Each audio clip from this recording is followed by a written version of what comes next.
সম্মানিত উপস্থিতি, আমরা যে কালামের কথা শুনতে এসেছি, এই কালাম যে সময় নাজিল হয়েছে সে সময় কি বৈদ্যুতিক লাইট ছিল? এই ইলেকট্রিক লাইট কি ছিল? মাইক ছিল না। দ্রুতগামী যানবাহন একমাত্র ছিল ঘোড়া, ছিল না কোনো বিমান, উন্নত প্রযুক্তির কোনো কিছু ছিল না সেই যুগে। সাবমেরিন ছিল না, বিমান ছিল না, অনেক কিছুই ছিল না। কিন্তু ১৫০০ বছর আগে কোরআন নাযিল হওয়ার পরেও আজকের এই বিজ্ঞান প্রযুক্তির এই আধুনিক দুনিয়াতে কোরআনের কোনো ব্যর্থতা, কোরআনের কোনো অসারতা, এর কোনো দুর্বলতা কেউ কি বের করতে পেরেছে? আসতে বলেন, পেরেছে? কোনোদিন পারবে? পারবেও না। এটা চির বিস্ময়। এটা এমন তথ্য দেয়, এই কিতাবটা এমন তথ্য দেয় যেটা কল্পনার বাইরে। কিয়ামত পর্যন্ত এই কিতাব এরকম করে তথ্য দিয়েই যাবে। জোরে বলি সুবহানাল্লাহ। এর ব্যাখ্যা কেউ ফুরাতে পারবে না, এর ব্যাখ্যার কোনো শেষ নাই। আল্লাহ রাব্বুল আলামিন সূরাতুল কাহফের শেষের দিকে বলছেন, قُلْ لَوْ كَانَ الْبَحْرُ مِدَادًا لِكَلِمَاتِ رَبِّي لَنَفِدَ الْبَحْرُ قَبْلَ أَن تَنفَدَ كَلِمَاتُ رَبِّي وَلَوْ جِئْنَا بِمِثْلِهِ مَدَدًا। জোরে বলুন আল্লাহু আকবার। আল্লাহ রাব্বুল আলামিন আরেক জায়গায় বলছেন, ওয়ালাউ আন্নামা ফিল আরদি মিন শাজারাতিন আকলাম ওয়াল বাহরু ইয়ামুদ্দুহু মিন বা'দিহি সাবআতু আবহুর মা নাফিদাত কালিমাতুল্লাহ। জোরে বলুন আল্লাহু আকবার।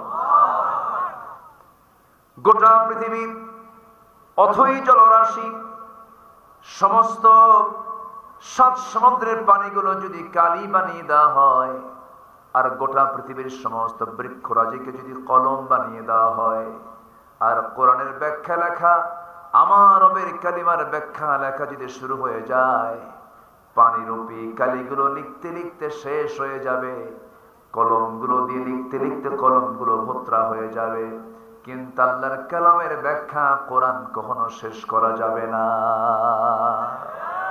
জোরে বলে সুবহানাল্লাহ।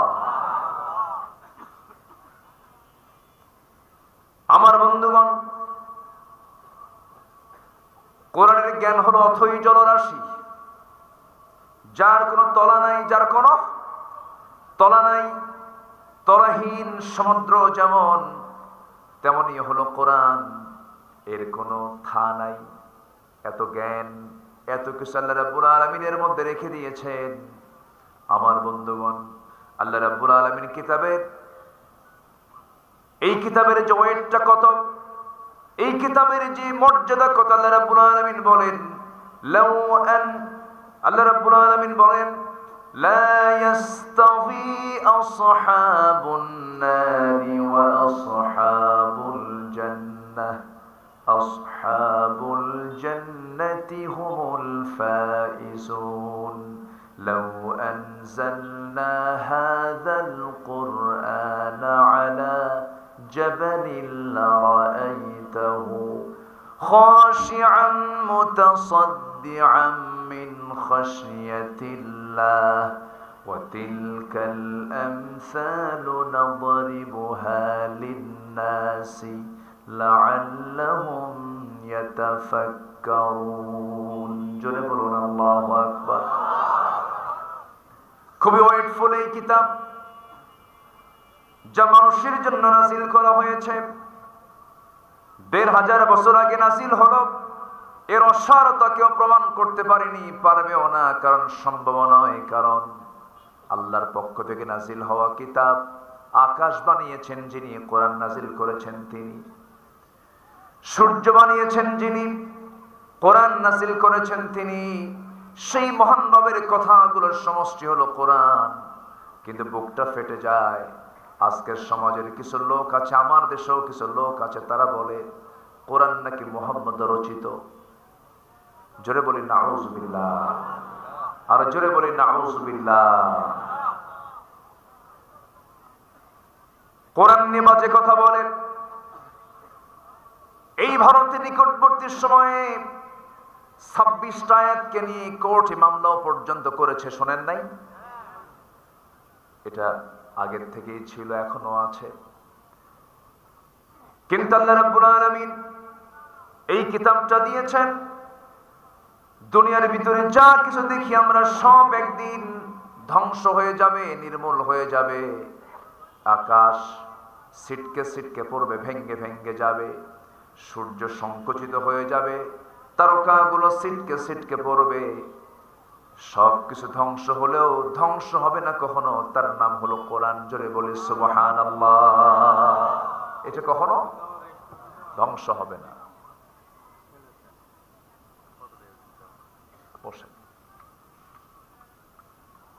সেই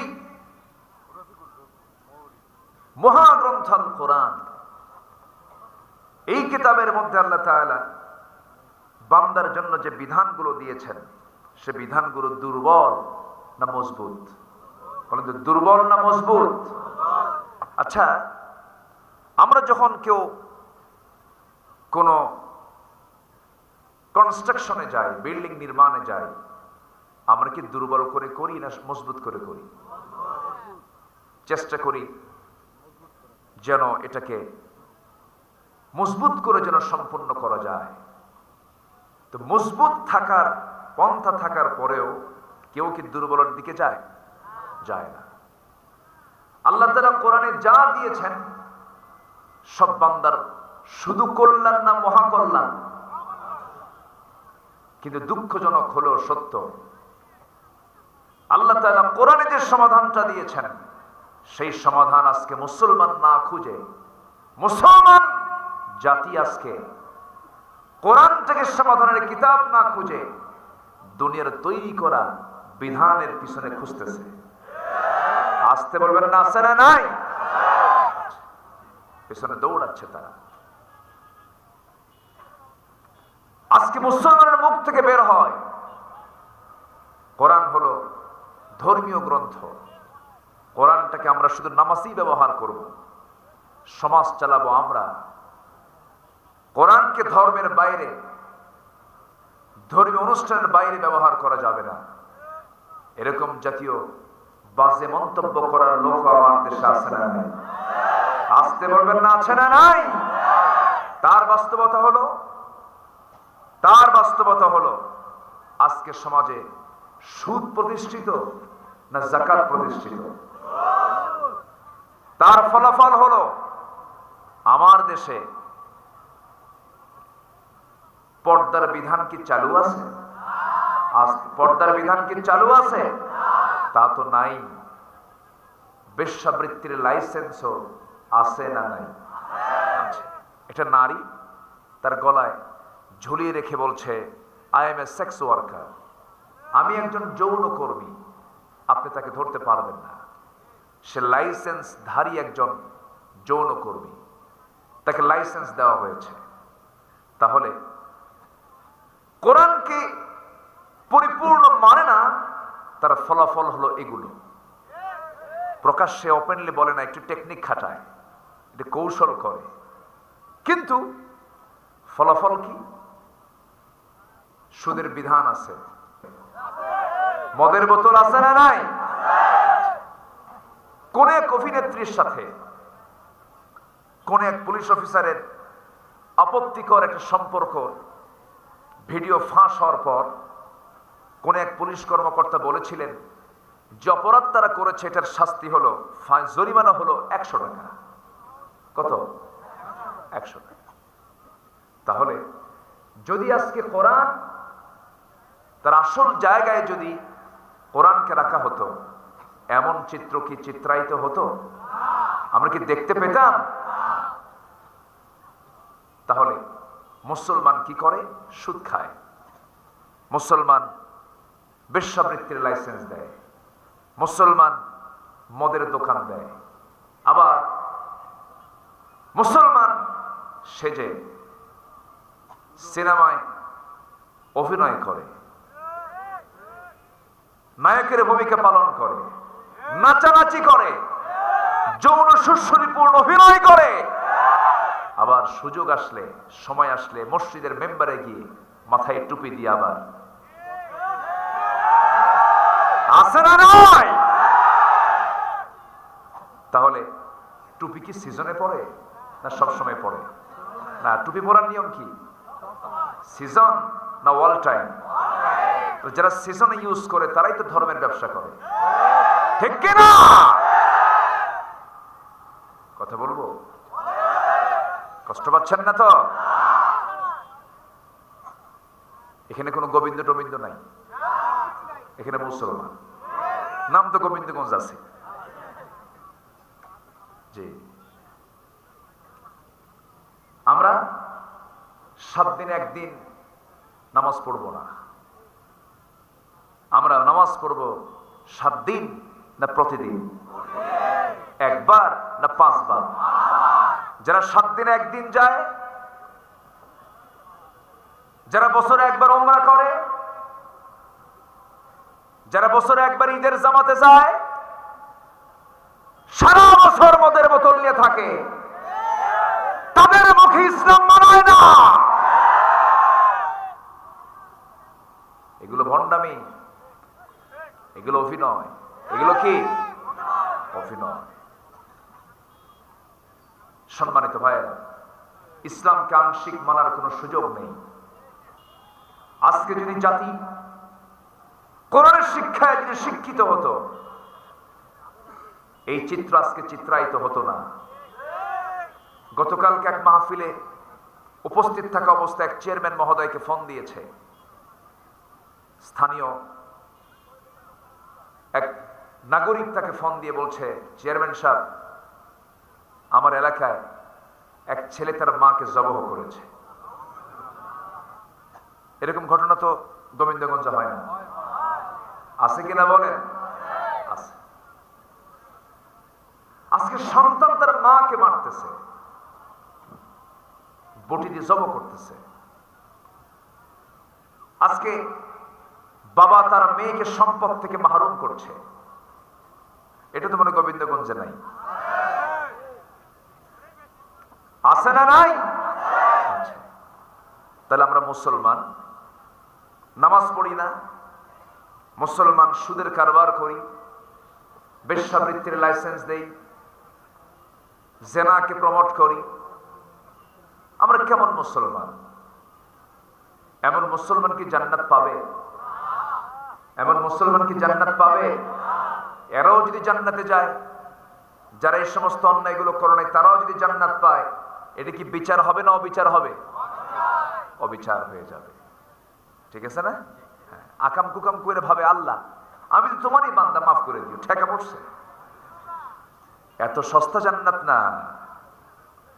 অনেকে শুধু ফাঁক ফোকর খোঁজে, আছে না? এরকম ফাঁক ফোকর খোঁজার লোক আছে না নাই? কোন ফাঁক খুঁজে জান্নাত পাওয়া যাবে না। জান্নাত যেতে হলে সম্পূর্ণ সারেন্ডার করতে হবে আল্লাহর কাছে। আল্লাহর কাছে বলতে হবে, ইন্না সলাতি ওয়া নুসুকি ওয়া মাহইয়ায়া ওয়া মামাতি লিল্লাহি রাব্বিল আলামিন।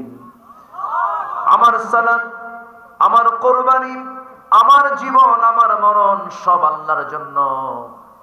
ইন্নী ওয়াজ্জাহতু ওয়াজহিয়া লিল্লাযী ফাতারাস সামাওয়াতি ওয়াল আরদা হানিফাও ওয়া মা আনা মিনাল মুশরিকিন। যদি আমরা এই গোটা জাতিকে যদি এই শিক্ষায় শিক্ষিত করতাম, আজকে কোন কৃষক বেশি চোর না শিক্ষিত বেশি চোর? কৃষক চোর না শিক্ষিত লোক চোর? কৃষকের দ্বারা দেশের কোনো ক্ষতি হয়নি, গার্মেন্টস কর্মীর দ্বারা দেশের কোনো ক্ষতি হয়নি, প্রবাসীদের রেমিটেন্স দিয়ে দেশের কোনো ক্ষতি হয়নি। প্রবাসীও শিক্ষিত নয়, গার্মেন্টসের কর্মীরাও শিক্ষিত নয়, দেশের কৃষকরাও শিক্ষিত নয়। এরা দেশকে পিছিয়ে দিয়েছে না এগিয়ে দিয়েছে? পিছালো কারা? কোন শিক্ষিত জানেন? কোন শিক্ষিত জানেন? কোরআনওয়ালা শিক্ষিত? কোরআনওয়ালা শিক্ষিত? বসে পেশাব করা না দাঁড়িয়ে পেশাব করা শিক্ষিত? দাঁড়িয়ে পেশাব করে কে?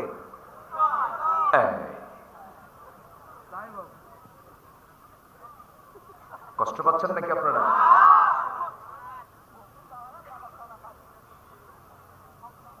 এত সুন্দর মানুষ আপনারা, বলি আলহামদুলিল্লাহ। অনেকে বসে বসে বাদামও খাচ্ছে দেখি, আওয়াজ হয়, দুটো একসাথে হয় না, একটু আওয়াজ শোনে। আমার দিকে তাকান।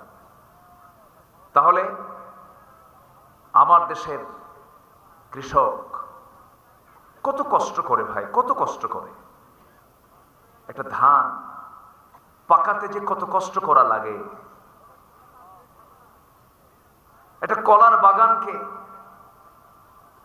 ফল আনতে কত শ্রম দিতে হয়, এত কষ্ট করে দেশকে এগিয়ে দেয়।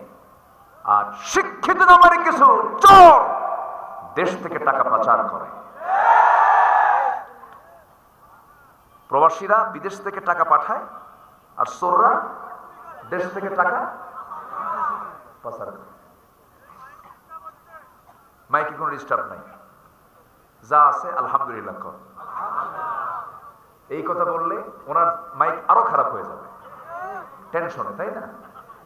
যা আছে আলহামদুলিল্লাহ বলেন। একটু চেষ্টা করবেন যতটুকু ভালো রাখা যায়, একটু চেষ্টা করবেন। মাইকওয়ালা মাশাআল্লাহ খুব হাসি খুশি মানুষ, কিন্তু মুখে কোনো দাড়ি নাই। নামাজ পড়ছেন তো? এশার নামাজ, মাগরিব পড়েন তো নামাজ 5 ওয়াক্ত আলহামদুলিল্লাহ, কিন্তু মুখে দাড়ি একটু মিস হয়ে গেছে। ভালো। পিছনে আপনার মাথায় পট্টি কেন? কি হয়েছে আপনার? কি লাগছে? আচ্ছা, আঘাত লাগছে।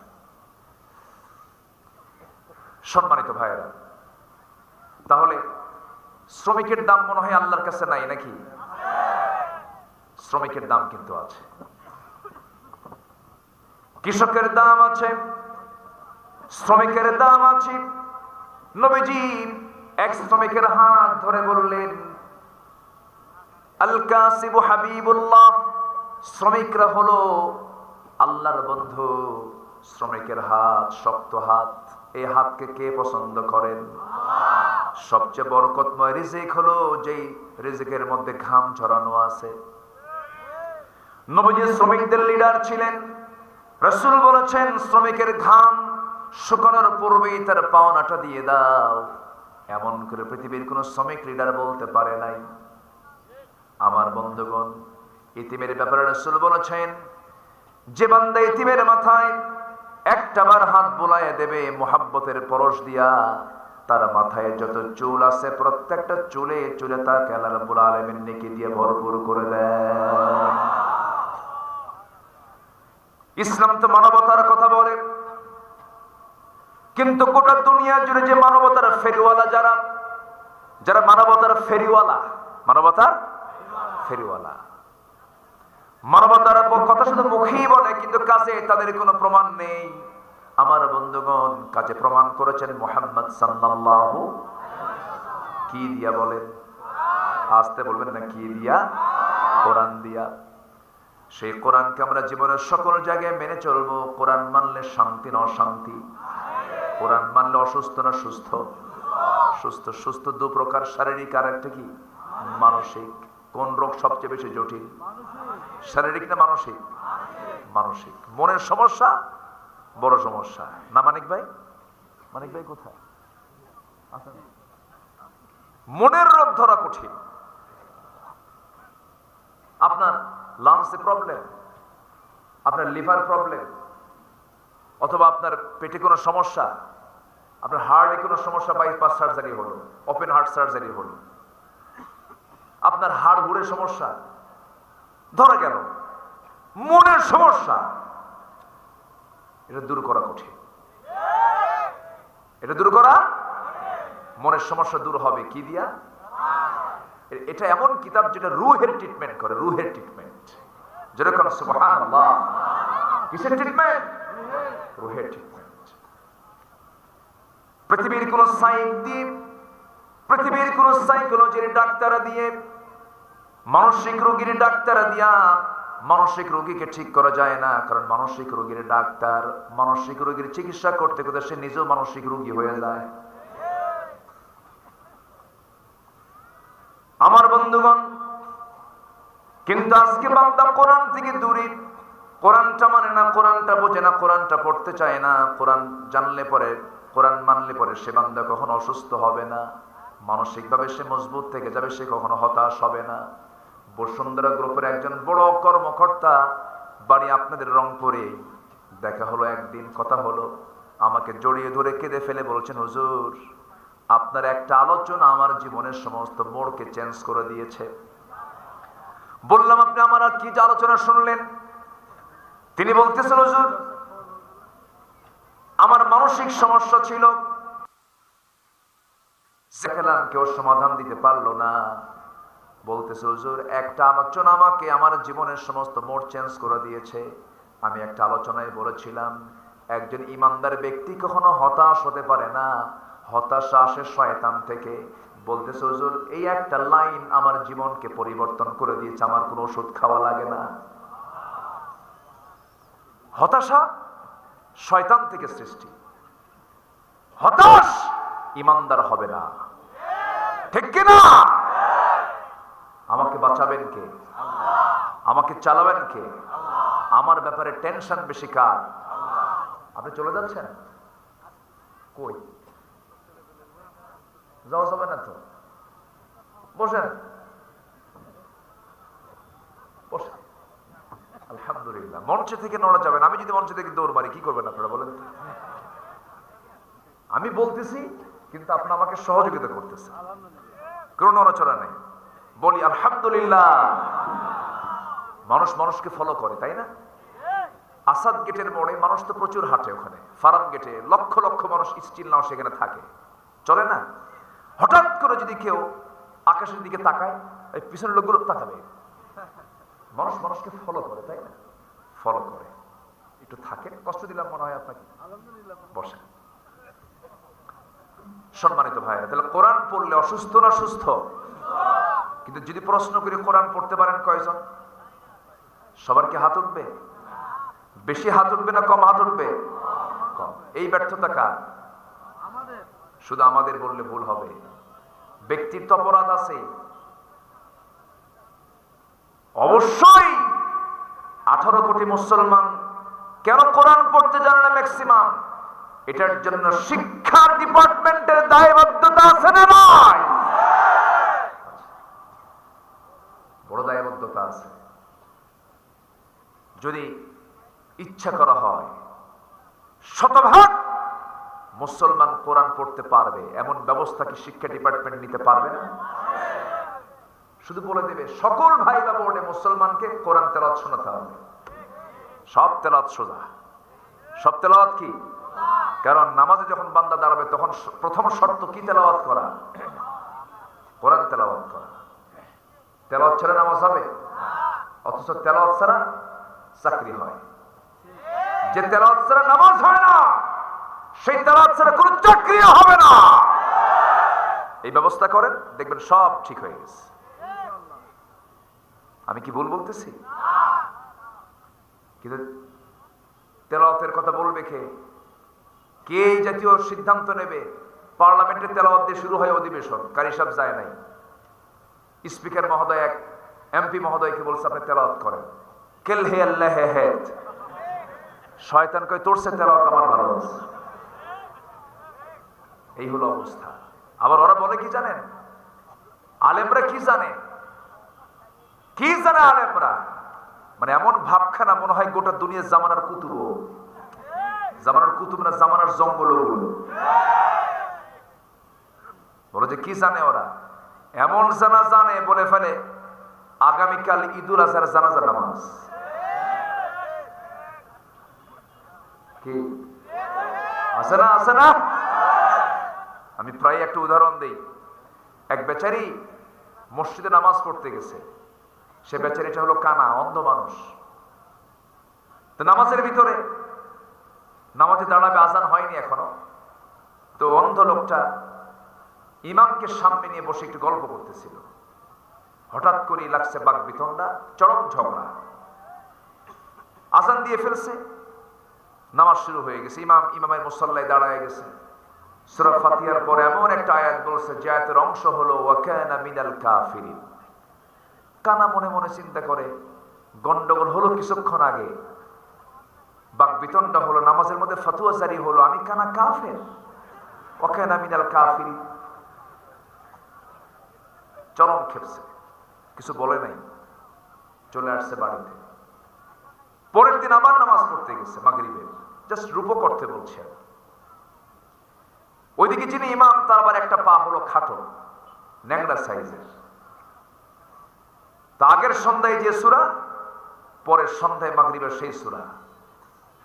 এই ইমাম যখন আবার বলে ফেলছে ওয়া কানা মিনাল কাফিরিন, পিছন থেকে এই কানা নিজেকে নিয়ন্ত্রণ করতে না পেরে নামাজের মধ্যে উল্টা লোকমা ওয়াল ল্যাংরানা মিনাল ফাসিকিন।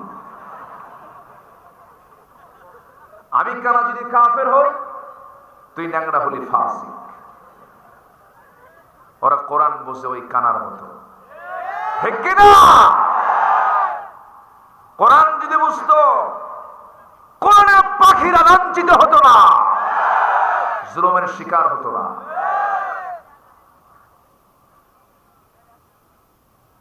সম্মানিত ভাইয়েরা, দুনিয়ার লাঞ্ছনা আসুক, দুনিয়ার জেল জুলুম আসুক না, কিন্তু আমরা দুনিয়া চাই না আখিরাত চাই? দুনিয়া চাই না আখিরাত চাই? আমরা আখিরাত চাই। যদি আমরা আখিরাতটাই চাই, সূরা নিসার ওই আয়াতের দিকে আমি একটু ফিরে যেতে চাচ্ছি, যা দিয়ে আমি তেলাওয়াত শুরু করেছিলাম। আল্লাহ বলছেন, বান্দা শোনো, আমি তোমাকে বিশাল বড় পুরস্কারে পুরস্কৃত করব, আজরান আযীমা, সীমাহীন পুরস্কার আমি তোমাকে দেব। তোমাকে কিছু কাজ করতে হবে। এক নাম্বার হলো ইল্লাল্লাযীনা তাবু, এক নাম্বার হলো তোমাকে তওবা করতে হবে, ওয়া আসলাহু, সংশোধন করে নিতে হবে। মাজার পেলে সেজদা দিতে, সেজদা দেওয়া যাবে না।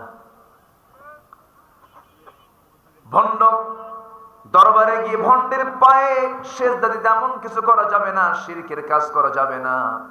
দুনিয়ার তৈরি করা কোনো আইনকে মানা যাবে না। দুনিয়ার কোনো দল করা যাবে না। দল যদি করতেই হয়, দলটা করতে হবে কার নামের দল? আসতে বলবেন না, কার দল? আল্লাহর দল। আল্লাহর দল ছাড়া কোনো দল করা যাবে না। আল্লাহ তো দল করার জন্য ইঙ্গিত দিয়েছেন, তিনি নির্দেশনা দিয়েছেন।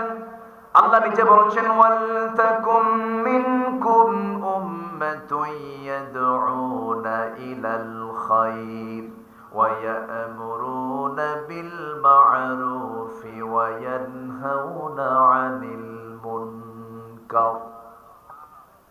তোমাদের ভিতরে অবশ্যই এমন একটা দল থাকা দরকার যে মানুষকে সৎ কাজের জন্য আদেশ করবে, অসৎ কাজের তারা বাধা প্রদান করবে। হুকুমটা দিয়েছেন কে? আসতে বলবেন না, কে দিয়েছেন? আল্লাহ দিয়েছেন। আমার বন্ধুগণ, তওবা করে ফিরে আসতে হবে। ভুল করেছি, আল্লাহর কাছে মাফ চেয়ে নেব। অপরাধ করে ফেলেছি, আল্লাহর কাছে মাফ চেয়ে নেব। ভুল তো বান্দারই হবে, ক্ষমা করার জন্য কে আছেন? আসতে বলবেন না, কে আছেন? আল্লাহ আছেন। তওবার রাস্তা আমাদের জন্য বন্ধ না খোলা? খোলা। তওবা করে আমার দিকে ফিরে আসো। সব গুনাহ আমি আল্লাহ তোমার মাফ করে দেব। নামাজ পড়ো নাই, নামাজটা শুরু করে দাও। আজকে বুকটা ফেটে যায়, বুকটা ফেটে যায়। জাহান্নামে যাবার 1 নম্বর কারণ হলো নামাজটাকে ছেড়ে দেওয়া। আজকে এই বাংলার মুসলিম উম্মার অধিকাংশই নামাজ পড়ে না। এখন আমি যদি একটা প্রশ্ন করি, আমার দেশে মসজিদ বেশি না মুসল্লি বেশি? বলেন, মসজিদটাই বেশি। এক গ্রামে 200 মানুষ, এক গ্রামে 300 মানুষ, 300 মুসল্লি। মসজিদ হলো 3টা। 3টা আগে ছিল না, হয়েছিল একটা, আরো বাড়ছে কয়টা? 2টা বাড়ছে। এটা কি জনসংখ্যার জন্য না রাগারাগি কইরা, হিংসা কইরা? এটা কি মুসল্লির আধিক্যের কারণে? যদি কোনো ব্যক্তি হিংসা করে, রাগারাগি করি, আল্লাহর ঘরের পাশে আরেকটা ঘর বানায়, সেই মসজিদ কখনো কল্যাণের মসজিদ হতে পারে না। তা কাছে বলি মসজিদ বানাবা? মসজিদ বেশি দরকার না মুসল্লি বেশি দরকার? সেদিন প্রশ্ন করছে, হুজুর একজন মসজিদকে ওর দাদার জায়গা বলে দাবি করে, ওই মসজিদে কি নামাজ পড়া যাবে? দেখেন প্রশ্ন করছে। আমি বললাম, ওর দাদার বলুক আর নানার বলুক, থাপড়ায়া ওকে মসজিদ থেকে বের করে দাও। মসজিদ কারো দাদার জায়গা নয়, আল্লাহর ঘর। সে যদি বলে এটা ভুল বলছে, কি ভুল বলছে, ওর কথাকে তুমি আমলে নিয়ে তুমি আবার আরেক দাদার জায়গায় মসজিদ বানাবা, কি ঠিক আছে না? সংসার ভাঙ্গা দরকার না গড়া দরকার? সংসার ভাঙ্গা দরকার না গড়া দরকার? গড়া দরকার। এক গ্রামে এ পাড়া, মানে গ্রামের এই মাথায় একটা, ওই মাথায় একটা, মাঝখানে আরেকটা। আমি কি ভুল বলতেছি? যদি আপনার ভিতরে যদি এমন নিয়ত থাকে, যোকে হারাইয়া দেব এই জন্য মসজিদ বানাবো, জাহান্নাম যেতে হবে তো। কথা ক্লিয়ার? আজ থেকে কথা ক্লিয়ার? আমার বন্ধুগণ, আমার নবীজির একজন সাহাবী মসজিদে যেতে তার বহু সময় লেগে যায়, অনেক দূরে তার বাড়ি। তিনি বললেন, ইয়া রাসূলুল্লাহ, আপনি যদি আমাকে অনুমতি দিতেন, আমার কিছু জায়গা ছিল মসজিদ বানাবো। রাসূল বলেন, তুমি দূর থেকে কষ্ট করে হেঁটে হেঁটে আসো, যত দূর থেকে আসবে তোমার সওয়াবটা তত বেশি হয়ে যাবে। তাহলে কোন মুসল্লি ভাগ্যবান? মসজিদের কাছের ঘর না দূরের ঘর? আসতে কোন কেন, কাছের ঘর না দূরের ঘর? তাহলে বাড়ি বানাবেন মসজিদের কাছে না দূরে? দূরে থেকে আসলে সব কম না বেশি? আর অনেকে ভাবে কি জানো, আমার কপালটা এত ভালো, আমার ঘরের সামনেই মসজিদ। কি কথা বলছেন? বরকতটা হলো দূরের, যার ঘরটা দূরে মসজিদ থেকে, যার ঘরটা দূরে সে হলো বরকতময়। রাসূল বলে দিয়েছেন, মসজিদ বেশি করে লাভ নাই, মসজিদ যা থাকুক না সমস্যা নাই, কিন্তু মুসল্লি বেশি হওয়া দরকার। আজকে মসজিদগুলো পাকা না ইমানগুলো পাকা? মসজিদ টাইলস ছাড়া চলে না, এসি ছাড়া চলে না। মসজিদের টাইলস আর এসি দিয়ে ভরা, কিন্তু ইমানের কোনো খবর নাই। সপ্তাহে একদিন মুসল্লি চলে আসে মসজিদে, ফজর নামাজ, হাজার হাজার মুসল্লি যেখানে নামাজ পড়তে পারবে, সেই জায়গায় ফজরের সময় 3 জন মোটে মুসল্লি, ইমাম মুয়াজ্জিন খাদেম। ইমাম মুয়াজ্জিন খাদেম। এটা তো হওয়ার কথা ছিল না। মসজিদটা 2 জন এতিমের কাছ থেকে তিনি জায়গা কিনে নিয়েছিলেন মদিনায় আসার পর। মসজিদের জায়গা কিনে নিয়ে তিনি মসজিদটা বানালেন। পাকা না কাঁচা? আহারে, কাঁচা মসজিদ বানিয়েছেন। খেজুর পাতার বেড়া দিলেন, খেজুর পাতার ছাউনি দিলেন, খেজুরের কাণ্ড দিয়া তিনি খুঁটি বানালেন। মসজিদ তৈরি হয়ে গেল। বেলাল আযান দিলেন, আমার নবীজি নামাজ শুরু করলেন। কিয়ামত পর্যন্ত এমন সুন্দর মুসল্লি আর পৃথিবীতে আসবে না রে। এমন মুসল্লি দুনিয়াতে আর কখনো আসবে না। দিল থেকে আমরা আল্লাহকে যদি মহব্বত করতে চাই, সবার কাছে আমি আরজ রাখি, সবার কাছে আমি করো মিনতি জানাই, আজান শুনলে পরে ও আমার ভাইরা কোনো কাজে যাবেন না, নামাজে যাবেন, আল্লাহ তাআলা আপনাকে জান্নাত দিয়ে দিবে। নামাজ কয় ওয়াক্ত? আসতে বলবেন না, কয় ওয়াক্ত? সন্তান কি স্কুলে যেতে বলবেন যতবার, তার চেয়ে বেশি বলবেন নামাজের কথা। আপনি স্কুলে পড়ানোর জন্য শিক্ষা দেবার জন্য পেরেশান হচ্ছেন, কিন্তু সন্তানটা নামাজ ছেড়ে দিচ্ছে, আপনি কিছুই বলছেন না। না না, ফজরের সময় আপনি সবার আগে উঠবেন, আপনি বাবা, আপনি মা সবার আগে উঠবেন। ঘুম থেকে উঠেই আগে তাহাজ্জুদ পড়বেন। তাহাজ্জুদ পড়ে স্বামী স্ত্রী দুজন মিলে আল্লাহর কাছে কাঁদবেন আর বলবেন, আল্লাহ সন্তানগুলোকে চক্ষু শীতলকারী বানায়া দাও। ফজরের সময় আস্তে করে সন্তানদের ঘর থেকে ডাক দিয়ে তুলবেন, চল মসজিদে চলে যাই। দিনের শুরুটা যদি জামাত দিয়ে মসজিদ দিয়ে যদি নামাজ শুরু হয়ে যায়, আল্লাহর কসম করে বলি ওই বাড়িতে কখনো অশান্তি থাকবে না,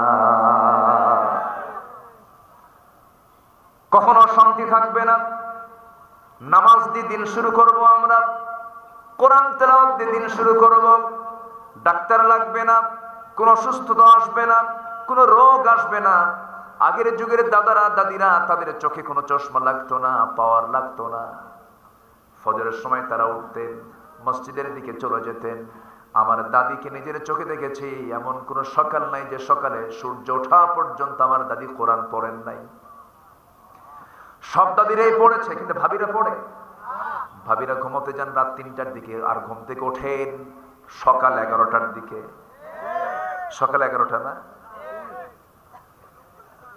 হ্যাঁ বেলা 11টা, বেলা, হ্যাঁ তাহলে সকাল 11টা হয়, বেলা 11টায় ওঠে। বুরিকা লিউম্মতি ফি বুকুরিহা, আমার উম্মতের বরকতময় সকাল, বরকতময় সময় হলো সকাল। সেই সকালটা ঘুমে চলে যায়, সমস্ত বরকতগুলো চলে যায়। আমার ভাইয়ের, আমরা তওবা করে সিদ্ধান্ত নিয়ে ফেলবো। তওবা মানে হলো ফিরে আসা। আজকের এই মাহফিল থেকে সিদ্ধান্ত নেব, আমরা জীবনে কখনো আর এক ওয়াক্ত নামাজ কাজা করব না। আসতে বলবেন না, কাজা করব না, কাজা করব না। এটাই হলো তওবা। তওবা কোন নির্দিষ্ট দোয়ার মধ্য দিয়ে ফিরে আসা নয়। নামাজ ছেড়েছি, নামাজ পড়ব। চুরি করেছি, চুরি ছেড়ে দেব। জেনা করেছি, জেনা ছেড়ে দেব। ডাকাতি করেছি, ডাকাতি ছেড়ে দেব। এরপরে জিনের বাদশা ছিলাম, আছে না? ভাবতেছেন হুজুর খবর রাখে না। আমার একদিন ফোন দিছে, জানেন আমরা তো গোটা দেশের সব এলাকার ভাষা বুঝি, কোন অঞ্চলের কোন ভাষা। যে যত গ্রামার খাটায় কথা বলুক, ওর মায়ের ভাষার টান আসবেই, ঠিক কিনা? আসবে, ধরা পড়বে। সে দু এক লাইন বলতে ধরা খাবে যে এটা কোন এলাকার মানুষ। ভাষা বলে দেবে, ভাষা বলে দেয়। কেন জানেন? এগুলো হচ্ছে আল্লাহ, আল্লাহ তার আঞ্চলিক কিছু পাসওয়ার্ড দিয়েছেন। তুই ওই এলাকার আঞ্চলিক লোক, ওই এলাকার লোক, আল্লাহ সিকিউরিটি দিয়েছেন। এগুলো সিকিউরিটি কোড। এগুলো কি কোড বলেন? Security code.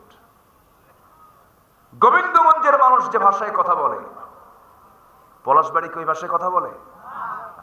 মিঠাপুকুর না। অঞ্চল কিন্তু একই, একটু হেরফের আছে, টের পাওয়া যায় এটা কোন এলাকা থেকে আসছে। তো আমাকে ফোন দিয়ে বলে, আমি অমক মাজার থেকে বলছি। আমি বললাম, বাবা কি বলেন? কথা বোঝেন নাই? শুনলাম কিছুক্ষণ ওয়াজ শুনলাম, অনেক লম্বা ওয়াজ, খালি বলতিছে বলতিছে।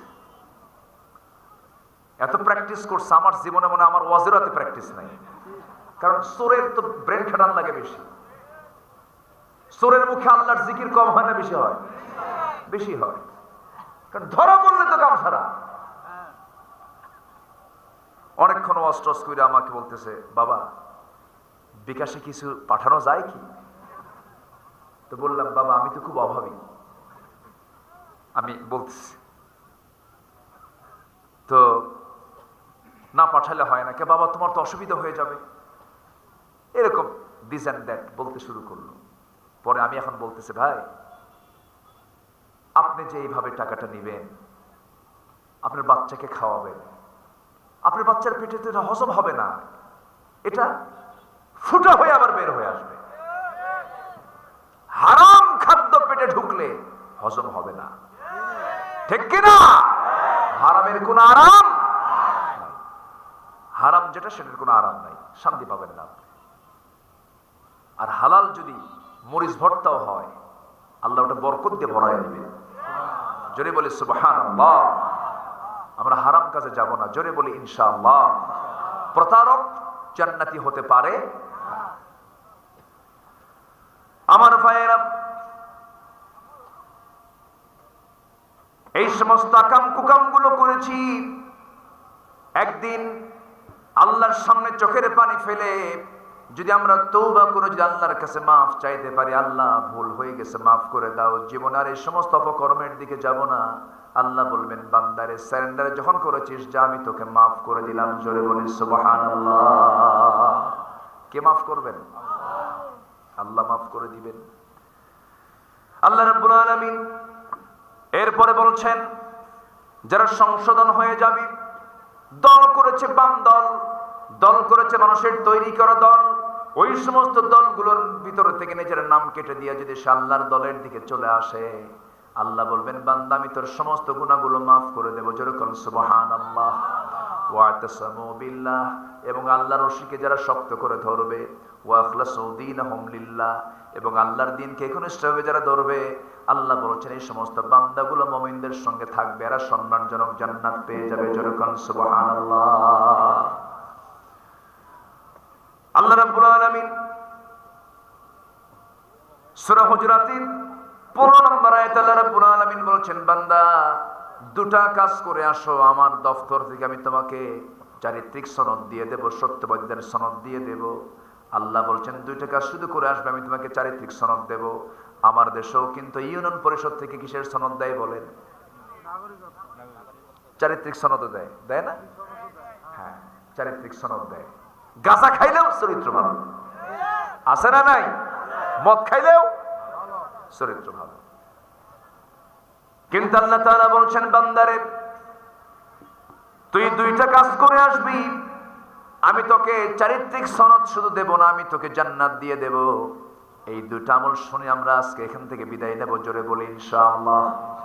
আরো জোরে বলি ইনশাআল্লাহ। আমরা আয়াতটা শুনি, যারা পারেন ঠোঁট মিলিয়ে সবাই আমার সঙ্গে বলুন ইন্নামাল মুমিনুনাল্লাযীনা আমানু বিল্লাহি ওয়া রাসূলিহি সুম্মা লাম ইয়ারতাবু وجاهدوا بأموالهم وأنفسهم في سبيل الله أولئك هم الصادقون জোরে বলুন আল্লাহু আকবার। আল্লাহ রাব্বুল আলামিন বান্দাকে ডাক দিয়ে বলেছেন বান্দা শোনো, প্রকৃত মুমিন কারা? প্রকৃত মুমিন তো তারাই যাদের মধ্যে দুইটা গুণ থাকবে। এক নাম্বার গুণ হলো ঈমান যারা আনবে, এক নাম্বার কার উপরে? আসতে বলবেন না, কার উপরে? আল্লাহকে আমরা বিশ্বাস করে নিয়েছি দেখে না না দেখে। আল্লাহকে এখানে কেউ দেখতে পারছেন নাকি? পৃথিবীর কেউ দেখতে পেরেছে নাকি? কোন পয়গম্বররাও দেখতে পেরেছেন নাকি? এমনকি মুসা আলাইহিস সালামের মতো মানুষ দেখতে গিয়েও পারেন নাই, কারণ এই চর্ম চক্ষু নিয়ে কোনো বান্দা পৃথিবীতে আল্লাহকে দেখতে পাবে না। আমার এই চোখ দিয়ে আমি আল্লাহকে দেখবো কেমনে? কথার কথা বলছি আমি, কালকে সূর্য যখন উঠে যাবে 10টার দিকে আপনি সূর্যের দিকে তাকায় থাকবেন 1 ঘন্টা, ক্ষমতা আছে নাকি? কতক্ষণ তাকাতে পারবেন বলেন?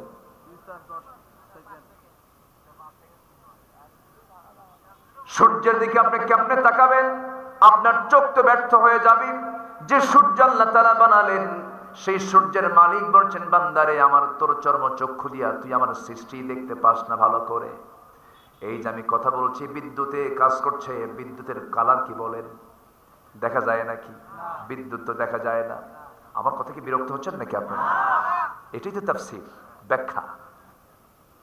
এটা মনোযোগ দিয়ে শুনতে হবে, নড়াচড়া করা যাবে না, ওঠাও যাবে না। যদি মাহফিলে বসে যদি মনোযোগ হারিয়ে ফেলেন, যদি মনে হয় যে আমার ভাল লাগতেছে না, আমি উঠে যাব কখন, ভাবতে হবে ওয়াসওয়াসা দেওয়ার জন্য একজন খুব ব্যস্ত হয়ে পড়েছে। তার নাম কি? মিস্টার ইবলিস। মিস্টার ইবলিস।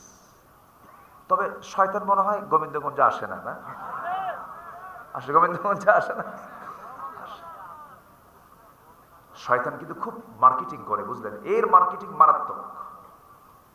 কোন এক সাত সকালে এক নবীর সামনে দিয়া শয়তান যাচ্ছে, সেই নবী বলছে, শয়তান আজকে তোমার মার্কেটিং কি বলো? আমি 3টা মার্কেটিং করার জন্য যাচ্ছি, 3টা পণ্য আমার। কি কি? হিংসা, আরেকটা কি জুলুম, আরেকটা কি কৃপণতা। তো বলতেছে যে তুমি এই যে হিংসা, জুলুম, কৃপণতা এগুলো কার কাছে নিয়ে যাচ্ছ? এটা ডিপার্টমেন্ট, 3টা ডিপার্টমেন্টে দিচ্ছি। দেখছেন মার্কেটিং দেখে। কৃপণতা তুমি কাকে দিচ্ছ? কৃপণতা দিচ্ছি হলো ধনীদেরকে, তারা যেন আরো বেশি কৃপণ হয়। আমার দেশে যদি আপনি জরিপ করে দেখেন, কৃপণ বেশি গরিব না ধনী? বলেন বলেন। ধনী। তাহলে শয়তানের মার্কেটিং কি ব্যর্থ না সফল? সফল। এরপরে জুলুম নিয়ে যাচ্ছ কার কাছে? শয়তান বলতেছে জুলুম নিয়ে যাচ্ছি হলো শাসকদের কাছে, ওরা যেন জুলুম বাড়ায়। এখন তো জুলুম চলে হলো আলেমদের কাছে, যারা জ্ঞানী, যারা জ্ঞানী মানুষ, তাদের কাছে হিংসা নিয়ে যাচ্ছে। দেখেন না আমার দেশে হুজুরদের মধ্যে কত কামড়া কামড়ি। আমি এগুলোতে নিয়ে আমি চেষ্টা করি সমাধান খোঁজার, চেষ্টা করি। মুখে অনেক কিছু আসতে চায় মানুষ, তো চেষ্টা করি সংঘর্ষ নয় সমাধানের। আমি আশ্চর্য হয়ে যাই যখন একটা আলেম তার মুখ থেকে যখন বলে বাটপার। আমি আশ্চর্য হয়ে যাই একজন আলেম তার মুখ থেকে যখন বলে অশ্রাব্য অশ্লীল ভাষায় যখন গালিগালাজ করে। আমার কাছে মনে হয় এই জন্য কিয়ামতের আলামত। কেন? যদি একজনকে বলে ও আলেম কেমন, কত গরু, কেউ তো ছাগল। যে বলল ও গরু ও ছাগল, ও তো আরেক রাম ছাগল, তাই না? এগুলো কেন? কাউকে খাটো চোখে দেখার কোন। লোকমান আলাইহিস সালাতু ওয়াস সালাম, লোকমান হাকিম জ্ঞান আহরণ করেছেন জ্ঞানীর কাছ থেকে না মূর্খের কাছ থেকে? মূর্খের কাছ থেকে। মূর্খের কাছ থেকে। লোকমান জ্ঞান আহরণ করেছেন কার কাছ থেকে? মূর্খের কাছ থেকে। বলো হলো মূর্খের কাছ থেকে কেন? যা করে আমি তার উল্টা করি। আবার পড়তেছে, আমার তো কাম সারা।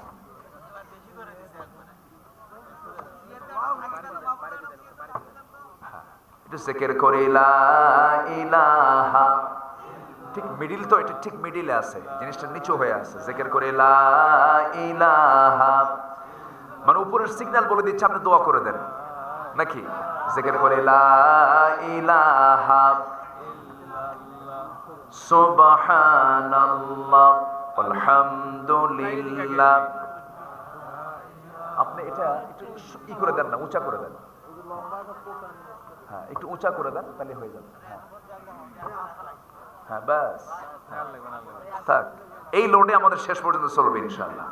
ওটা সার্চ করে দিন। এই ওটাকে ধরেন তো, এই বসেন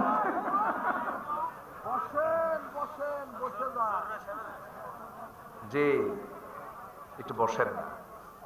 কত সময় চলে যায় এদিক সেদিক। কষ্ট দিচ্ছে নাকি আপনাদের? তাহলে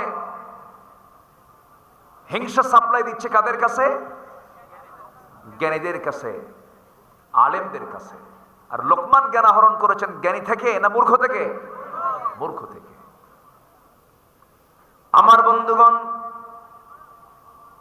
জ্ঞানী কখনো অহংকারী হতে পারে না। জ্ঞানীর জ্ঞান যত বৃদ্ধি হবে, যত বড় জ্ঞানী হবে, সে তত বড় বিনয়ী হয়ে যাবে। এই জন্য জ্ঞানী মানুষ অহংকারী হবে না, বিনয়ী হবে। বিনয়ী হয়ে যাবে। তাহলে তার যে জ্ঞানটা অর্জন হয়েছে এর মধ্যেও কিছু মূর্খতা আছে না নাই? বলে আছে। আমার ভাইয়েরা, কথার তো কোনো থা নাই, কথা তো বিভিন্ন দিকে চলে যায়। 2টা গুণ আমরা শিখে যাব। 1 নাম্বার গুণ হলো আমরা ঈমান আনবো কার উপরে? দেখে না না দেখে?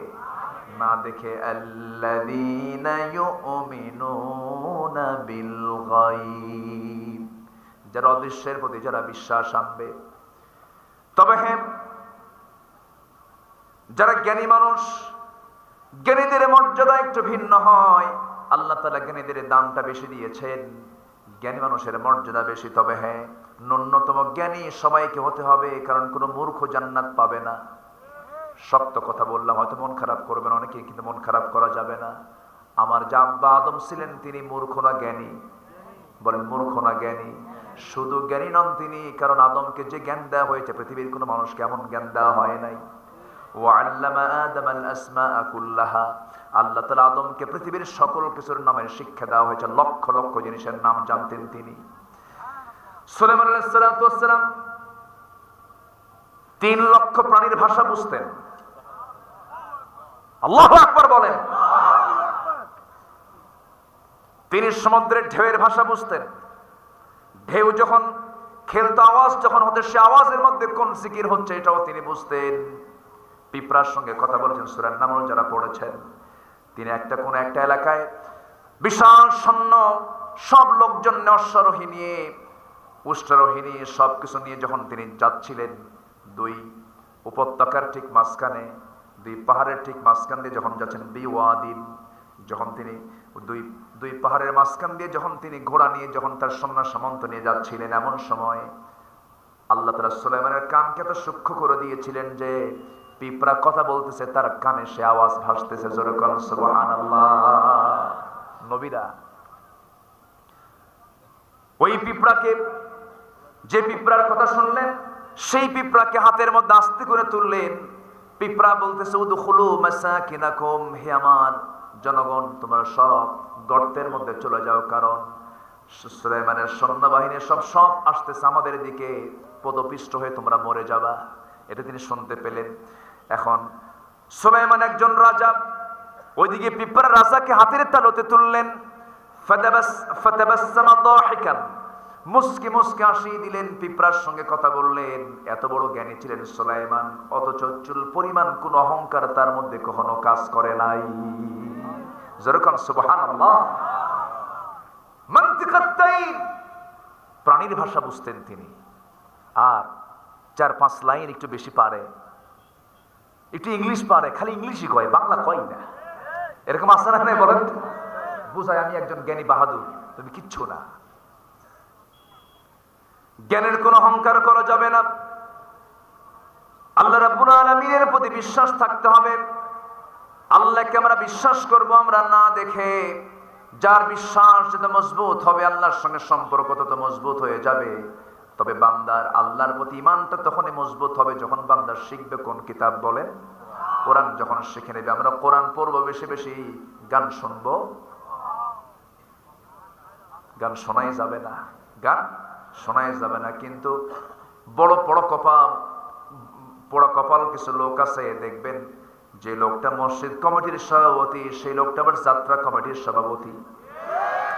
এই মাহফিলের আবার অতিথিরা যাত্রা কমিটির অতিথিও হয়, আছে না? নাই হয় কেন? এটা যিনি মসজিদ কমিটির সভাপতি হবেন, তিনি কখনো যাত্রা কমিটির সভাপতি হতে পারেন না।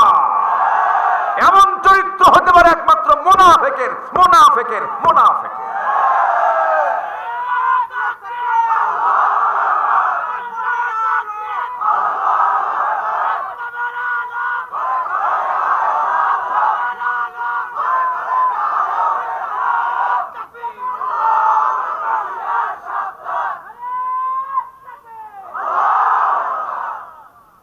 যে মুখে আপনি হালাল খাবার খাবেন, সে মুখে যারা মদের বোতল তোলে, ওদের চরিত্র এমন হতে পারে মুসলমান।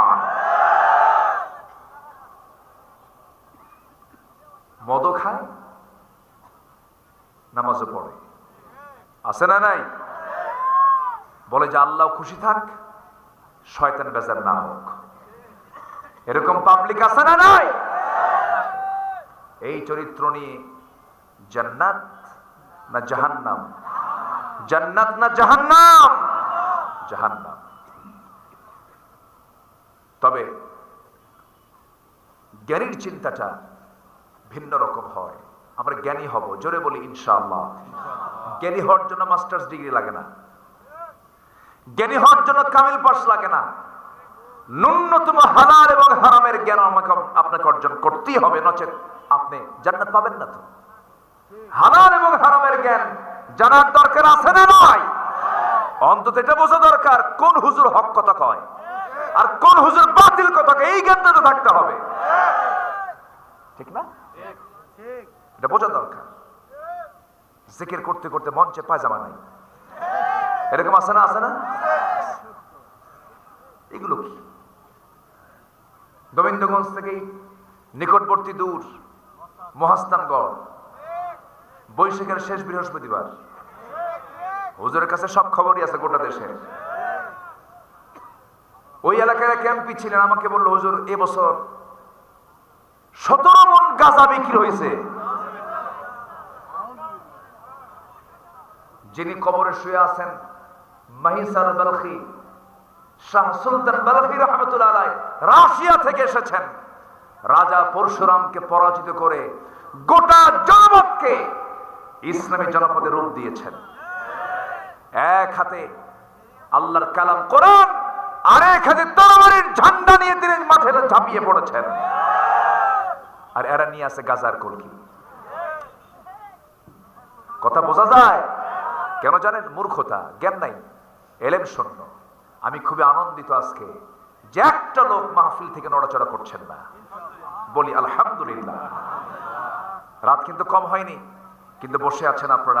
আমি আছি, আপনি যতক্ষণ থাকবেন আমাকে সময় দিবেন তো? কিন্তু উপর থেকে সিগন্যাল আসতেছে, কখন যে পড়ে, আমি খুব টেনশনে আছি। আচ্ছা, সমস্যা নাই, আমার দিকে তাকান। সম্মানিত ভাইয়েরা, হালাল রিজিক খোঁজা দরকার। কি রিজিক বলেন? আজকে সমাজে সবচেয়ে বেশি কঠিন হলো কি রিজিক? হালাল রিজিক। হালাল রিজিক যদি হয় সে বড় বরকতময়, সে জান্নাতি। বলি আলহামদুলিল্লাহ। একজন বড় ইমাম সৈয়দ আহমদ ইবনে হাম্বল, তিনি তার বাড়িতে বড় একজন ইমাম ছিলেন, ইমাম শাফিঈকে দাওয়াত দিবেন। দাওয়াত দিয়েছেন, চলে আসছেন। উনি খুব আনন্দিত হলেন। আনন্দিত হয়ে বাজার করলেন সাধ্যমতো। বাজার করে স্ত্রীকে বলেন, স্ত্রী, আমার জীবনের আজকে শ্রেষ্ঠ দিন। এত বড় আলিম, এত বড় জ্ঞানী আমার বাড়িতে আজকে মেহমান হয়েছেন। রান্না বান্না সুন্দর করে করবে, রান্না বান্নায় যেন কোনো ত্রুটি না হয়। রান্না বান্না করা হলো, মেহমান চলে এলেন, যথারীতি ঈশার নামাজ পড়লেন, খাবার তার সামনে দেওয়া হলো। 3 থেকে 4 জনের খাবার দেওয়া হলো। সেই খাবারগুলো তার সামনে যখন রাখা হলো, ইমাম শাফিঈ করলেন কি, সেই খাবারগুলো বিসমিল্লাহ বলে খাওয়া শুরু করলেন। 3-4 জনের খাবার তিনি একাই সব খেয়ে শেষ করে ফেললেন। সৈয়দ আহমদ ইবনে হাম্বল আবার মুখে শুনলাম, কিন্তু লোকটার খাওয়া এত বেশি কেন? যদিও ছোট্ট মেয়ে, এটা মার্কিং করে ফেলেছে, এত বড় আলেম মানুষ তো এত বেশি খাবে না। কারণ একজন ইমানদার খাবে ভরা পেটে না খালি পেটে। এটা ফাঁকা রেখে দেবে, এটা ফাঁকা রেখে দিলে পরে সুস্থ থাকবে সে, এবং আল্লাহর নবীর সুন্নতটাও আদায় হয়ে গেল। ইমানদার ভরা পেটে কখনো খাবে না। ইমাম শাফিঈ এই খাওয়া দেখি বাড়িওয়ালা সৈয়দ আহমদ ইবনে হাম্বলের ছোট্ট মেয়েটা 7 থেকে 8 বছর বয়স, এটা রিমার্ক করলেন, তিনি মার্কিং করে রাখলেন। এরপরে ঘুমানোর সময় হলো, ঘুমিয়ে পড়লেন। এবার বাড়িওয়ালা সৈয়দ আহমদ ইবনে হাম্বল তার মেয়েকে বলে দিয়েছেন, মা শোনো, এই যে মেহমানের জন্য ওযুর পানি তোমাকে দিতে হবে, ওযুর পানিটা দরজায় রেখে দিও মা। দরজায় ওযুর পানি রাখা হলো। ফজরের সময় হলো, গোটা রাত তিনি বিছানায় মাথা রেখেছেন, বালিশে মাথা রেখেছেন। নামাজ পড়ার সময় যখন হয়ে গেছে, ওযুর পানি ওযুর জায়গায়, পানির জায়গায় রয়ে গেছে। নামাজটা পড়লেন তিনি ফজরের। ফজরের নামাজ শেষ হয়ে গেছে। এরপরে সকালবেলা ওই মেহমান বাড়ি থেকে বের হয়ে যাবেন। ছোট্ট মেয়েটা তার বাপকে লক্ষ্য করে বলছে, বাবা, তোমার মুখে শুনেছি লোকটা নাকি বড় বুজুর্গ, বড় নাকি জ্ঞানী মানুষ, বড় আল্লাহওয়ালা মানুষ, বড় আলেম মানুষ, কিন্তু তার মধ্যে কিছু বদগুণ দেখতে পেলাম। কি মা, বলো? মেয়েটা বলছে, আব্বা, আপনার মুখে শুনেছি উনি বড় আলেম মানুষ, বড় জ্ঞানী মানুষ। ইমাম সৈয়দ আহমদ ইবনে হাম্বল মেয়ের বাপটা বলছে, মা, এমন করে আলেমদের দোষ ধরতে নেই। কি হয়েছে বলো তো? আম্মা রান্না বান্না করেছেন 3 থেকে 4 জন মানুষের, সেই 3 থেকে 4 জন মানুষের খাবারটা তিনি একাই খেয়ে ফেললেন, লুটপাট করে খেলেন। এমন খাওয়া তো কোনো ইমানদার খায় না। আর কি অপরাধ করেছে বলো, কি ভুল ধরেছো তুমি? গোটা রাত চলে গেল, কোন রাত দেখলাম না আপনি আব্বা তাহাজ্জুদ ছাড়া থাকেন, কিন্তু লোকটা সারা রাত ধরে ঘুম পারলো। ঘুম পারলো, ফজর নামাজটা পড়লো, কিন্তু ওজুর পানি ওজুর জায়গায় আছে, ওজু ছাড়া নামাজ পড়লো।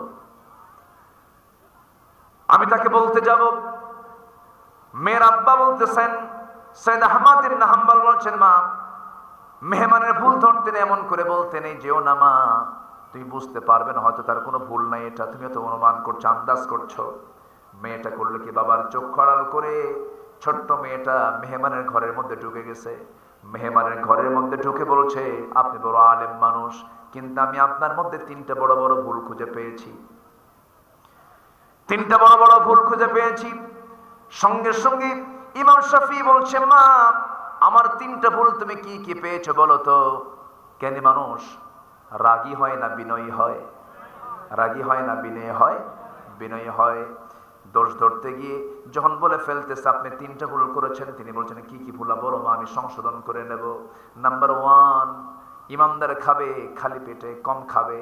3-4 জনের খাবার আপনি সব লুটপাট করে খেলেন কেন? নাম্বার 2 হলো, আমার আব্বাকে আমি দেখেছি গোটা রাত ধরে তাহাজ্জুদ নামাজ পড়েন, কিন্তু গোটা রাত চলে গেল আপনি তাহাজ্জুদ পড়লেন না, বালিশে মাথা রেখে ঘুমালেন। আচ্ছা ঘুমালেন ভালো কথা, ফজর নামাজ পড়তে উঠলেন, ওজুর পানির জায়গায় রয়ে গেছে, ওজু ছাড়া নামাজ পড়লেন, এটা কত বড় অন্যায় কাজ, এটা তো ঠিক হলো না। এই 3টি ভুলের জবাব না দেওয়া পর্যন্ত আমি আপনাকে বাড়ি ছেড়ে যেতে দেব না। ছোট্ট মেয়েটার কথা শুনে ইমাম শাফি মুস্কি মুস্কি হাসি মেরে বলছে, মা আমিও তোমাকে 3টি প্রশ্নের জবাব ছাড়া আমি বাড়ি থেকে বের হব না। কি কথা, কি বিরক্ত লাগতেছে নাকি আপনাদের? ইমাম শাফির সামনে যখন প্রশ্ন উত্থাপন করা হলো, ছোট্ট মেয়েটার কথা শুনে ইমাম শাফি আশ্চর্য হয়ে গেছেন। ছোট্ট মেয়ে, দিনের পরিবেশ পেলে পরে বাড়িতে দিনের পরিবেশ থাকলে এমনটাই তো হওয়ার কথা।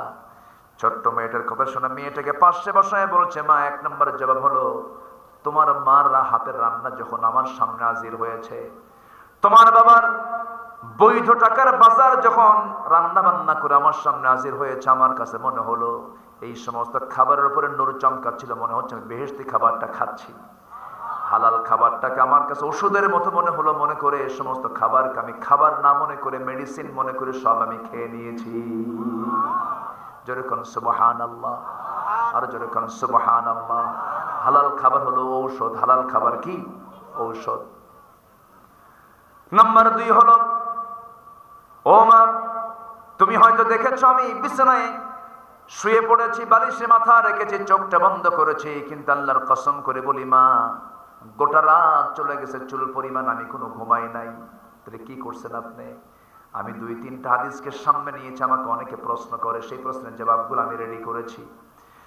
এই মাসালাগুলোর জবাব দেওয়ার জন্য গোটা রাত ধরে ফিকির করতে করতে, চিন্তা করতে করতে ফজরের আজান হয়ে গেছে, ঘুম আর আসে নাই। আমার আর ঘুম না আসার কারণে আমার ওযু আমার নষ্ট হয় না, শীতের রাত মা, এই জন্য আমি গোটা রাত আমি মাসলা মাসাইল নিয়ে চিন্তা করতে করতে যখন ফজরের সময় হয়ে গেছে, ঠিক একই ওযুতে আমি ফজরের নামাজটা পড়ে নিয়েছি মা। সঙ্গে সঙ্গে ছোট্ট মেয়েটা মুস্কি হাসি মেরে বলছেন, না বুঝতে ভুল করেছি, আমাকে মাফ করে দিয়েন। ইমাম শাফি বলছে, মা ও মা তোমার যে বিচক্ষণমূলক প্রশ্ন, এটার জন্য আল্লাহ তোমাকে উত্তম পুরস্কার আপনাকে দান করুন, তোমাকে দান করুন। এখান থেকে একটা বিষয় স্পষ্ট হয়ে গেল, জ্ঞানীদের দোষ ধরতে গেলেও চিন্তা করার দরকার আছে না নাই? আলেমদের দোষ ধরতে গেলে ইলমি যোগ্যতা লাগে, ডাক্তারের দোষ ধরতে গেলে ডাক্তারি বিদ্যা লাগে, ইঞ্জিনিয়ারের দোষ ধরতে গেলে ইঞ্জিনিয়ারের যোগ্যতা লাগে। কিন্তু আজকে দুঃখজনক হলো সত্য, আমার দেশে আজকে একজন আলেমের ভুল ধরে নাস্তিকের বাচ্চারা আছে না নয়? আমার বন্ধুগণ, আমার বাপ জ্ঞানী ছিলেন, আমার আব্বা আদম জ্ঞানী ছিলেন, আমাকেও জ্ঞানী হতে হবে। জ্ঞানীর সন্তান জ্ঞানী হবে। জ্ঞানীর সন্তান কি হবে? জ্ঞানী হবে। জ্ঞান হলো শক্তি। জ্ঞান কি? Knowledge is power. জ্ঞান কি বলেন? শক্তি। জ্ঞান যদি অর্জন হয়, পৃথিবীর কোন শক্তি তাকে পরাজিত করতে পারবে না। সেটা কিসের জ্ঞান বলেন? বলেন কিসের জ্ঞান? জ্ঞান তো দেখলাম অনেক জ্ঞানী তো আছে, লুটপাট করে সব শেষ, লুটপাট করে সব শেষ। আমার বন্ধুগণ, দুইটা গুণ আমরা শিখে যাব, দুইটা কাজ আমরা শিখে যাব, আল্লাহর দফতর থেকে আমরা সার্টিফিকেট নিয়ে নেব। নাম্বার 1, অর্ধেক বলে ফেলেছি, আমরা ঈমান আনবো কার উপরে? বলেন, আসতে বলবেন না, কার উপরে? আচ্ছা, আল্লাহর উপরে ঈমান আনলে পরে আল্লাহর প্রতি মুহাব্বত থাকার দরকার আছে না নাই? কম না বেশি? কম না বেশি? বেশি। আল্লাহ বলছেন, বান্দারে তুই চুরি করিস, তুই ডাকাতি করিস, তুই জেনা করিস, তুই মিথ্যা কথা বলিস, তুই জেনা করিস, যত প্রকার অপকর্ম তুই করবি না কেন বান্দা, তুই আমার আদালতে আমার কাছে এসে আমার সেজদায় পড়ে আমাকে খুশি করার চেষ্টা করবি, তওবা করে ফিরে আসবি বান্দা, আমি তোর সমস্ত গুনাহগুলোকে মাফ করে দেব। বান্দা যখন হেঁটে আসে, হেঁটে হেঁটে আল্লাহর দিকে যায়, আল্লাহ তার দিকে দৌড়ায় দৌড়ায় যান। জোরে কোন সুবহানাল্লাহ, আর জোরে বলে সুবহানাল্লাহ। এই জন্য আমরা আল্লাহর প্রতি ঈমান আনা মানে আল্লাহকে মুহাব্বত করে ফেলা, আল্লাহকে ভালোবাসা, আল্লাহকে কাছে টানা। নাম্বার 2, আল্লাহ তাআলা তারপরে রাসূলের স্থানটা দিয়েছেন, ওয়া রাসূলিহি, যারা রাসূলের প্রতি যারা বিশ্বাস আনবে, রাসূলকে যারা মানবে, জীবনের এক জায়গায় না সব জায়গায়, আসতে বলবেন না, এক জায়গায় না সব জায়গায়। আমার নবী তো সাধারণ কোনো মানুষ ছিলেন না, তিনি ছিলেন মহামানব। এমন কোনো গুণ নাই, এমন কোনো দিক নাই যা তার মধ্যে ছিল না। রাসূলকে বিশ্বাস করা মানে রাসূলের সমস্ত আচার আচরণ, সমস্ত চরিত্র আমার জীবনে বাস্তবায়ন করা। নবীজি কেমন করে কথা বলেছেন, নবীজি কেমন করে কাজকর্ম করেছেন, নবীজি কেমন করে স্ত্রীদেরকে লালন পালন করেছেন, সন্তানদেরকে লালন পালন করেছেন, নবীজি সমাজ কেমনে চালিয়েছেন, নবীজি রাষ্ট্র কেমনে চালিয়েছেন। নবীজি আমার জীবন চলার পথে যদি রাসূলকে সামনে মডেল বানায় রাখি, এই নবীজি আমার আপনার জন্য জান্নাতে যাওয়ার জন্য সুপারিশ করবেন। জোরে বলেন সুবহানাল্লাহ। আমার মডেল একজন, তিনি হচ্ছেন মুহাম্মদ সাল্লাল্লাহু আলাইহি ওয়াসাল্লাম। রাসূলকে জীবনের চাইতে বেশি ভালোবাসতে হবে। ঈমান আনা মানে রাসূলকে সব জায়গায় মেনে নেওয়া। ঈমান আনা মানে নবীজির সমস্ত সুন্নতকে মেনে নেওয়া। ঈমান আনা মানে নবীজির সকল হুকুমকে মেনে নেওয়া। নবীজিকে আমি নামাজে মানব, নবীজিকে আমি রোজায় মানব, রাজনীতির প্ল্যাটফর্মে মানব না। আপনি প্রতারক, প্রতারক, প্রতারক। এমন লোক আছে না নাই? এমন লোক আছে না নাই? আচ্ছা, রাসূলকে মানতে হবে জীবনের এক জায়গায় না সব জায়গায়? এক জায়গায় না সব জায়গায়? সব জায়গায়। আমার নবীর মর্যাদা কত! আমার নবীর যখন জন্ম হয় নাই, পৃথিবীতে আসেন নাই, তিনি কার পেটে ছিলেন বলেন? তার মার নাম কি? আমেনা। মা আমেনার পেটে ছিলেন। মা আমেনা বলেন, মুহাম্মদ যখন আমার গর্ভে আসলো, আমার শরীর থেকে এক্সট্রা করে সুগন্ধি বের হতো। যেরকম সুবহানাল্লাহ। তার শাশুড়ি তাকে বললেন, আমেনা, মেয়েদের শরীরে এরকম পারফিউম ব্যবহার করে বাইরে যাওয়া ঠিক না। তিনি বলেন, মা, আমি কোনো পারফিউম ব্যবহার করি না, না জানি আমার এই সন্তানটা পেটে আসার পর থেকে আমার শরীর থেকে নতুন সুঘ্রাণ বের হয়। বিশ্ব নবী, আল্লাহ তাআলা তার সম্মান কত দিয়েছেন। মা আমেনা বলেন, আমার শিশু মুহাম্মদ কি পেটে ধারণ করে যখন আমি কূপের কাছে, যখন কূপ থেকে পানি তুলতে যেতাম, যখন আমি যেতাম, সেই সময় ওই কূপ থেকে পানি তুলতে নিয়ে দড়ি লাগতো না। আমি শুধু বালতি নামায়া দিতাম, দেখতাম কূপের মুখে এসে সমস্ত পানিগুলো জমা হয়ে যেত। যেরকম সুবহানাল্লাহ। সব মেয়েরা বলতো, আমেনা, সবার আগে তুমি কূপের পানি আনতে আসবে, কূপের পানি তুলতে আসবে, তোমার মাধ্যমে আমরা দেখতে পাই কূপের পানি তুলতে কোনো কষ্ট হয় না। আমার নবীজির মর্যাদা কত!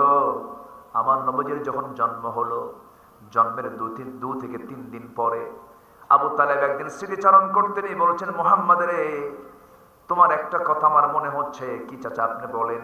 আবু তালেব ইমানদার না কাফের? এই আবু তালেব বলেন, ইমানদার না কাফের? কাফের, কিন্তু ভদ্র কাফের। কি কাফের কত? ভদ্র কাফের, মানে বেয়াদব ছিল না। কিছু লোক আছে না, কিছু লোক কিন্তু অনেক হিন্দু ভাইরা আছেন, শুধু হিন্দু কিন্তু চরিত্র অনেক সুন্দর। আছে না, আছে না, আছে না, আছে না? মিথ্যা কথা বলে না, ওজনে কম দেয় না, লেনদেন ভালো রাখে। তামান নবীজির একজন চাচা, নবীজি তার কাছ থেকে ব্যবসা শিখেছেন, নবীজি তার মাধ্যমে বিয়ে করেছেন আবু তালেব। সে আবু তালেব বলছে, মুহাম্মদ, আমি তোমার একটা স্মৃতিচারণ করতে চাই। কি স্মৃতিচারণ? আবু তালেব বলতেছে, মুহাম্মদ শোনো, তোমার যখন জন্ম হলো, তোমার বাপ তো 6 মাস আগে দুনিয়া থেকে বিদায় নিয়েছে, কিন্তু তোমার মা তোমাকে যখন ভূমিষ্ঠ করলো, তুমি যখন মার পেট থেকে বের হয়ে আসলে দুনিয়াতে, তোমার মার কান্না থামে না, তোমার মার কান্না থামে না। 2 রাত 3 রাতের মাথায় আমি নিজে তোমাকে দেখার জন্য ঘরের মধ্যে ঢুকলাম। ঘরের মধ্যে ঢুকে দেখি তুমি নাই, তোমাকে উঠানে রেখে দিয়েছে তোমার মা, উঠানে রেখে দিয়ে তোমার কাছে নাই। তোমার মা আশেপাশে যায় আর হাউমাউ করে কান্দে, স্বামীর কথা মনে হয়ে যায়। কিন্তু আমি তোমাকে ওই অবস্থায় দেখতে পেলাম এক রাত্রে। ও মুহাম্মদ শোনো, যখন তুমি তোমার ডান হাতটা যখন আস্তে করে নিচের দিকে টান মারতেছিলা, যখন বাম হাতটা যখন ডান দিকে নিচ্ছিলা, তোমার হাতটা তুমি ডান দিকে নাও, চাঁদ ডান দিকে চলে যায়, তোমার হাতটা তুমি বাম দিকে নাও, বাম দিকে চলে যায়। 2 হাতটা নিয়ে যখন নিচের দিকে চলে আসো, চাঁদটা নিচের দিকে চলে আসে, চাঁদ তোমার হাতের সঙ্গে দোল খাচ্ছিল, নাচতেছিল। এটা কি সঠিক নাকি? রাসূল বলছেন, চাচা, আপনি যা দেখেছেন সম্পূর্ণ সত্যই দেখেছেন, কারণ জন্মের পূর্বে স্বামীকে হারিয়েছে আমার মা। আমি আমার মা এই দুনিয়াতে সন্তান জন্ম নিলে পরে সবচেয়ে বেশি খুশি হয় বাবা, কিন্তু বাবা আমার দেখার কিসমতে জোটে নাই। আমার মা যখন আমাকে ভূমিষ্ঠ করেছেন, বারবার স্বামীর কথা মনে হয়ে যায়, হাউমাউ করে কান্দে। আমাকে দেখলে পরে কান্নার পরিমাণ বেড়ে যায়, আমার কাছে উনি থাকতে পারছিলেন না। এই জন্য ওই রাতগুলোতে মহান রব্বুল আলামিন আমাকে খেলনা স্বরূপ, আল্লাহ রব্বুল আলামিন চাঁদকে আমার খেলনা বানায় দিয়েছিলেন। জোরে বলুন সুবহানাল্লাহ। সেই নবী আমার, সেই নবীর দামটা কত, সেই নবীর মর্যাদা কত। আল্লাহ বলছেন, বান্দারা আমার প্রতি বিশ্বাস আনলি, নবীর প্রতি বিশ্বাস আনলে তোর ঈমানটা আনা হয় নাই। আমাকে মানতে হবে, রাসূলকে মানতে হবে, এবং আমাকে পেতে হলে রাসূলকে হয়ে আসতে হবে, রাসূলকে হয়ে আসতে হবে। ফাত্তাবিউনি ইউহিব্বুকুমুল্লাহ ওয়া ইয়াগফির লাকুম যুনুবাকুম আল্লাহু গফুরুর রহিম। আল্লাহ বলছেন, এই বিশ্বাসের ক্ষেত্রে আল্লাহ আরো শক্ত করে বুঝায় দিচ্ছেন, সুম্মা লাম ইয়ারতাবু, কোনো সন্দেহ করা যাবে না, কোনো সংশয় আনা যাবে না, বিশ্বাসটা গাঢ় থাকতে হবে। বিশ্বাসটা গাঢ় নিয়ে তোমাকে ঈমান আনতে হবে। নাম্বার 2 হলো ওয়াজাহাদু বিআমওয়ালিহিম ওয়া আনফুসিহিম ফি সাবিলিল্লাহ, এবং জিহাদ করতে হবে জান এবং মাল দিয়া। কার পথে? আসতে বলবেন না, কার পথে?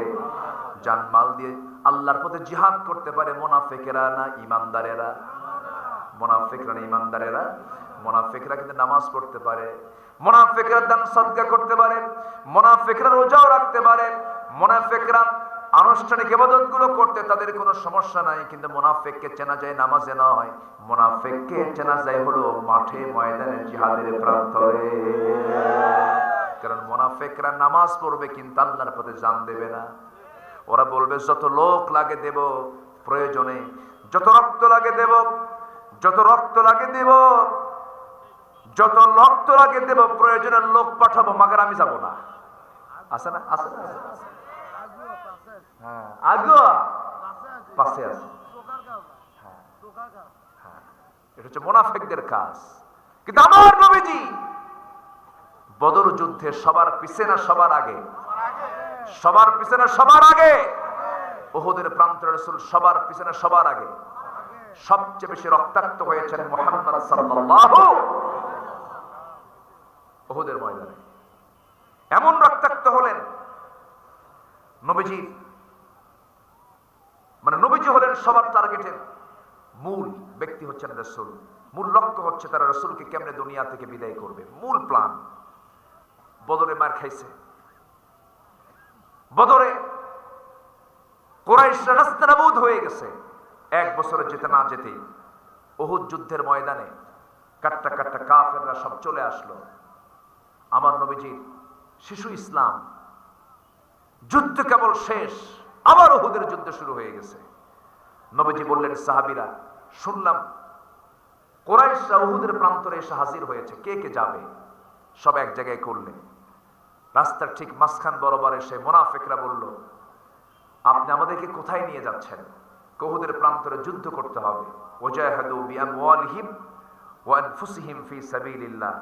মুনাফিকরা বলে, যাদের সঙ্গে আমরা যুদ্ধ করতে যাচ্ছি, যাদের বিরুদ্ধে, ওদের সৈন্য সংখ্যা কত? 3000। আমাদের কত? 1000। এই অসম যুদ্ধে আমরা যাব না। মুনাফিকরা বলল। রাসূল বললেন, যারা যাবে না তারা সাইড হয়ে যাও। কি হয়ে যাও? সাইড হয়ে যাও। মুনাফিকরা চিহ্নিত হলো। 300 জন মুনাফিক নাই সেদিন, হাজারে 300 নাই, আউট হয়ে গেছে। আমার নবীজি বলেন, কেউ যদি নাও যাও, আমি নিজে একা যাব। জোরে বলেন সুবহানাল্লাহ। অনলাইনে যুদ্ধ হয় না, অনলাইনে ওই ভিডিও কল দিয়া যুদ্ধ করা যায় না। আমার নবীজি সরাসরি ব্যাটেল ফিল্ডে নামলেন। নবীজির মাথায় সেদিন পাগড়ি, টুপি না হেলমেট? লোহার হেলমেট পরেছেন। নবীজির গায়ে সেদিন যুদ্ধের পোশাক, নবীজির হাতে তরবারি, বর্ষা, ঘোড়ার পিঠে চড়েছেন মুহাম্মদুর রাসূলুল্লাহ। উহুদের প্রান্তরে গিয়ে পৌঁছলেন। হামলা চালিয়েছে কুরাইশরা। সে অতর্কিত হামলার শিকার হলেন মুহাম্মদুর রাসূলুল্লাহ সাল্লাল্লাহু আলাইহি সাল্লাম। তিনি শিকার হয়ে পড়লেন। তাদের মূল লক্ষ্য ছিল রাসূলকে মেরে ফেললেই সব শেষ হয়ে যাবে। তীর মারা শুরু হলো। প্রথমে তীর মারতে লাগলো, সাহাবে কেরাম টের পেলেন। সাহাবে কেরাম কি রাসূল দেখতে পেলেন, সব দৌড়ে দৌড়ে নবীর দিকে আসে। হাতে তরবারি নাই, অপ্রস্তুত অবস্থায় ছিলেন তারা। নবীজির চতুর্পাশে দাঁড়িয়ে বলছেন, হুজুর যত তীর লাগবে আমাদের গায়ে লাগবে, আপনার গায়ে লাগাতে দেব না। কি মোহাব্বত, কি ভালোবাসা! রাসূলকে বাঁচাতে গিয়া একজন নয়, দুজন নয়, 10 জন সাহাবী সেখানে এট এ টাইম শাহাদাত বরণ করলেন। নবীজির চোখের সামনে 10 জন সাহাবীর লাশ পড়ে থাকলো। আমার নবীজি টার্গেটের মূল লক্ষ্যে পড়ে গেছেন। কাফেরদের কাছাকাছি চলে এসেছে। তীর মারা বন্ধ করে এবার হাতের মধ্যে পাথরও নিয়েছে। বড় পাথর হাতের মধ্যে নিয়ে নবীজির কপাল বরাবর মেরে দিয়েছে। হেলমেটের চিকন লোহা, হেলমেটের চিকন ফলা, লোহার ফলাটা চট করে গিয়ে কপালের হাড়ের মধ্যে শক্ত করে গেঁথে গেছে। আরেকটা আঘাত গাল বরাবর মেরে দিয়েছে পাথর। শিরস্ত্রাণের চিকন লোহা, চিকন ফলা নবীজির গালের মধ্যে ঢুকে গেছে। আর একজন কাফের মেরে দিয়েছে দাঁত বরাবর মারার সঙ্গে সঙ্গে নবীজির সামনের দুটো দাঁত ভেঙে পড়ে গেছে। কপালে লোহা বিদ্ধ হওয়া, গালে লোহা বিদ্ধ হওয়া, সামনের দুটো দাঁত ভেঙে পড়ে যাওয়া। একই মুখের ভিতরে 3টা ইনজুরি। নবীজির পাশে কেউ নাই। নবীজি মুখ থুবড়ে পড়ে গেছেন, নবীজির পাশে কেউ নাই। চতুর্দিকে কাফের মুশরিকরা গুজব রটিয়ে দিয়েছে, কুতিলা মুহাম্মদ নিহত। এই সংবাদ শুনে মদিনার একজন পাগলি সাহাবী যখন শুনতে পেয়েছেন রাসূল নাই, চিৎকার করে করে নিজের আবেগটাকে ধরে রাখতে না পেরে বাইরে বের হয়ে এসেছেন। এমন সময় একজন সাহাবী বলছে, ও মহিলা তুমি কাঁদো কেন, কি হয়েছে? আমার রাসূল নাকি মারা গেছেন। তুমি কি জানো তোমার বড় ভাই এই যুদ্ধে শাহাদাত বরণ করেছেন?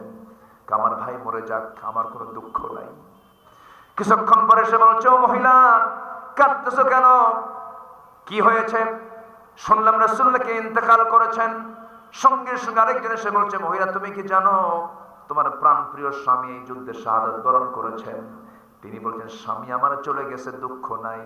ভাই আমার চলে গেছে, দুঃখ নাই। একটা বারের জন্য বলো তোমরা আমার রাসূল প্রাণে বেঁচে আছেন কিনা? আবার আরেকজন এসে বলে, ও মহিলা তুমি কি জানো তোমার কলিজার টুকরা সন্তানটাও মারা গেছে এই যুদ্ধের ময়দানে? সঙ্গে সঙ্গে মহিলা বলতেছি, সন্তান গেল, স্বামী গেল, বড় ভাই চলে গেছে, কোনো দুঃখ নাই। গোটা দুনিয়ার সব মানুষ মরে যাক, তাতেও কোনো দুঃখ নাই। কিন্তু একটা বারের জন্য বলো আমার রাসূল প্রাণে বেঁচে আছেন কিনা, আমার রাসূল বেঁচে আছেন কিনা। আমার নবীর এই মৃত্যুর সংবাদ গুজবটা চতুর্দিকে ছড়িয়ে পড়েছে। আমার নবীর নাই মনে করে ওমরে ফারুক পাগলের মতো হয়ে গেছেন। কিন্তু এইদিকে সাইয়েদনা আলী বিচক্ষণ সাহাবী, তিনি মনে মনে চিন্তা করছেন না, রাসূল মারা যেতে পারেন না। তন্ন তন্ন করে খুঁজতে খুঁজতে গিয়ে দেখেন উহুদের ময়দানে একটা গর্তের মধ্যে নবীজি উপর হয়ে পড়ে আছেন। সেখান থেকে আস্তে করে তুলে শোয়া দেওয়া হলো। নবীজির চেহারা দেখা যাচ্ছে না, চেনা যাচ্ছে না। রক্ত দিয়া দাড়ি লাল হয়ে গেছে, রক্ত দিয়া কপাল লাল হয়ে গেছে। নবীজির চেহারা দেখা যায় না, মুখে রক্ত, কপালে রক্ত, গালে রক্ত। বিশ্ব নবীর কপালে রক্ত, গালে রক্ত, মুখে রক্ত। আমার নবীজি মুখ থুবড়ে পড়ে আছেন। সেই জায়গা থেকে সাইয়েদনা আলী কোলের মধ্যে উঠায় নিলেন, কোলের মধ্যে উঠায় নিয়ে সেই জায়গা থেকে দৌড় মেরে নিয়ে চলে গেলেন। একটা উঁচু জায়গায় শোয়া দিলেন। নবীজির মাথায় ওই সমস্ত রক্তগুলো দেখে একজন সাহাবী পাগলের মতো হয়ে নবীর পাশে এসে বসে গেছেন। উবাইদা ইবনে জাররাহ রাদিয়াল্লাহু তাআলা আনহু তার নাম। সে ওয়াদা করলেন কি, নবীজির কপালের সেই লোহাটা দেখে হাত লাগায় দিলেন, খুলতে পারেন না। নবীজি আহ শব্দ করেন, আস্তে টান দিলেন। নবীজির কষ্ট বেশি হচ্ছে, কেমনে বের করবেন? দাঁতটা লাগায় দিয়ে এমন জোরে টান মারলেন, এক টানে লোহা বের হলো। ওই ওবায়দার সামনের দুটো দাঁত ভেঙে গেল। রাসূল বলছেন, ওবায়দা রে, আস্তে টান দিলে তোমার দাঁতটা ভাঙতো না, দাঁতটা পড়ে যেত না, তুমি এত জোরে টান দিতে গেছো কেন? ওবায়দা বলছে, হুজুর দাঁত কেন, কলিজাটা ছিঁড়ে দেব, আপনার জন্য আমার কোনো কষ্ট হবে না। জোরে কোন সুবহানাল্লাহ, আর জোরে বলুন না ভাই সুবহানাল্লাহ। আমার ভাইয়েরা, আমার বন্ধুগণ, আমার নবীজি গালের মধ্যে লোহা ঢুকে আছে। ওবায়দা করলেন কি, টান মারলেন, লোহার ফলা বের হয়ে আসলো। লোহার ফলা বের হয়ে আসার সঙ্গে সঙ্গে ফিঙ্কি দিয়ে রক্ত পড়া শুরু হলো। রক্তগুলোকে ফেলতে দিচ্ছেন নয় সাহাবী। তিনি অঞ্জলি ভরে সে রক্তগুলোকে হাতের মধ্যে নিয়ে ফেলবেন, কোথায় জায়গা না পায়া লুকায় লুকায় তিনি রক্ত পান করছেন। রক্ত পান করা যদিও জায়েজ নাই, বিষ্ণবীর রক্তকে তিনি পান করছিলেন। এমন সময় রাসূল বলছেন, ওবায়দা আড়াল করে কি পান করো হুজুর? আপনার রক্ত ফেলার জায়গা পেলাম না, খেয়ে ফেলছি। রাসূল বলছে, ওবায়দা রে, যেই দেহে আমার রক্ত প্রবেশ করেছে সেই দেহ কখনো জাহান্নামে যেতে পারে না।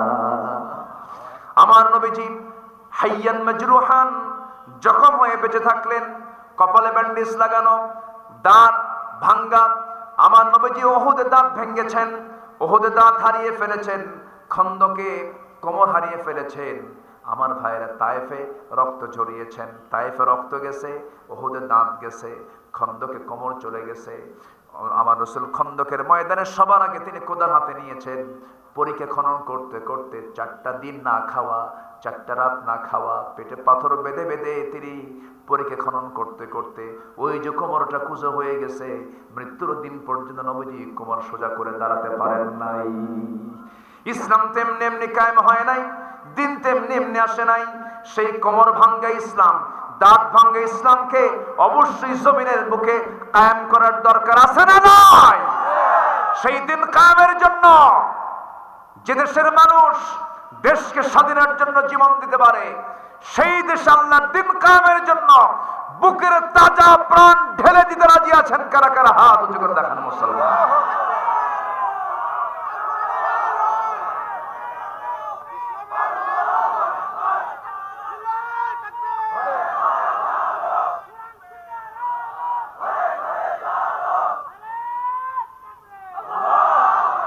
আল্লাহ কবুল করুন, জোরে বলি আমিন, আরো জোরে আমিন। যারা জিহাদ করবে এবং যারা ঈমান ঠিকমতো আনবে, ঈমান এবং জিহাদ ফি সাবিলিল্লাহ, এই দুটো কাজ যারা করবে, আল্লাহ নিজে সার্টিফিকেট দিচ্ছেন, উলাইকা হুমুস সাদিকুন, এরা হচ্ছে সত্যবাদী। আমার দফতর থেকে তাদেরকে সার্টিফিকেট দেওয়া হবে, সত্যবাদী, তার চারিত্রিক সনদ দেওয়া হবে। আর আল্লাহর দফতর থেকে যদি কেউ চারিত্রিক সনদ পায়, তার ঠিকানা হবে স্বাভাবিক জাহান্নাম না জান্নাত? আল্লাহ তুমি সার্টিফিকেট নেওয়ার তৌফিক দাও। জোরে বলি আমিন, আরো জোরে আমিন। ফজর পড়বেন কারা কারা? অনেকে কিন্তু হাত তোলেন নাই নাকি? একটু হাত তোলেন না, কি আছে জীবনে? নামাজ আর ছেড়ে দেব না। জোরে বলি ইয়া আল্লাহ, জোরে বলি ইয়া রহমান। আমাদেরকে ফজর, জোহর, আসর, মাগরিব আয়েশা 5 ওয়াক্ত সালাত আদায় করা তৌফিক তুমি আল্লাহ দিয়া দাও। জোরে বলি আমিন, আরো জোরে আমিন, আরো জোরে আমিন।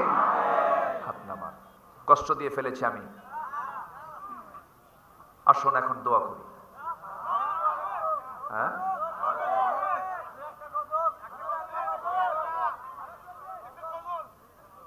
বাড়ি যাবেন না আপনারা? বাড়িও যাবেন না? তাহলে থাকেন, আমি যাই। জি বসেন। অনেক রাত হয়েছে, 1:45 বাজে, প্রায় 1টার কাছাকাছি। সব খেয়াল করব আমরা, যতটুকু হয়েছে আমরা বলে ফেলি আলহামদুলিল্লাহ।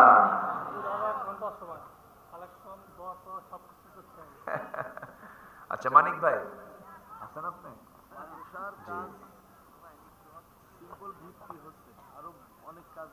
জি, আমার আগের মেহমান তিনি বলেছেন, আমি শেষ ক্লাসে এসে চাদর কি দেওয়া হয়েছিল?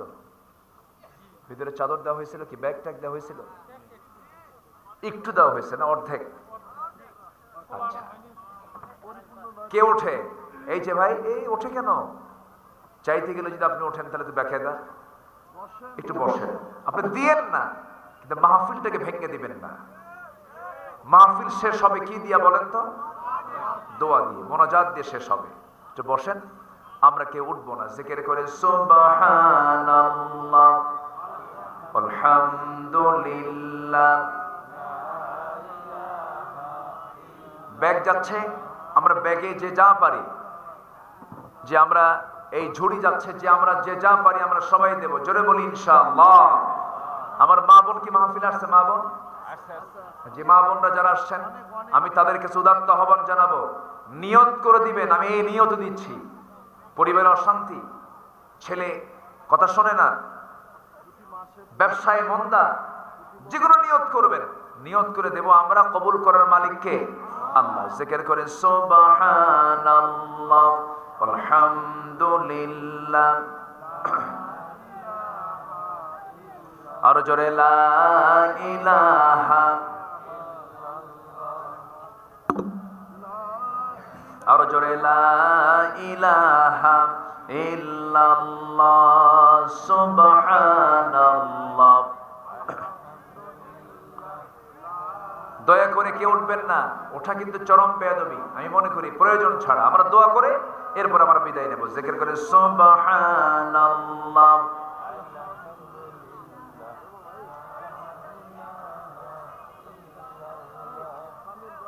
আমি তো এরকম সিস্টেম দেখিনি কোথাও। কত সুন্দর ঝুড়ির ব্যবস্থা করছে না? জি হ্যাঁ, বসেন। সব শোনাবো তো, কিন্তু অস্থির হওয়া যাবে না। বসেন, যে যা পারি আমরা সবাই দেবো ইনশাআল্লাহ। জিকির করে সুবহানাল্লাহ আলহামদুলিল্লাহ। আর যারা সুবহানাল্লাহ আলহামদুলিল্লাহ। আর যারা সুবহানাল্লাহ আলহামদুলিল্লাহ। আব্দুল্লাহ আল জাহিদ, জাহিদ ইলেকট্রিক, তিনি দিয়েছেন 3000 টাকা। না, আল্লাহ কবুল করো, নেক নিয়ত মঞ্জুর করো, আব্বা আম্মাকে মাফ করো। আরেকজন ভাই দিয়েছেন 500 টাকা, আল্লাহ কবুল করে নাও। আরেকজন ভাই দিয়েছেন কিছু টাকা, আল্লাহ কবুল করো, নেক নিয়ত মঞ্জুর করো, আব্বা আম্মাকে মাফ করো। জোরে বলি আল্লাহুম্মা আমিন। ভাই সাউন্ড টাউন্ড বাড়ান একটু, খুব শক্তি রাখ। আরজু 1 বস্তা সিমেন্ট দিয়েছেন একজন মহিলা। লিমন নামে একজন ভাই বাপমার জন্য দোয়া চেয়ে দিয়েছেন কিছু টাকা, আল্লাহ কবুল করো। কি নাম আপনার?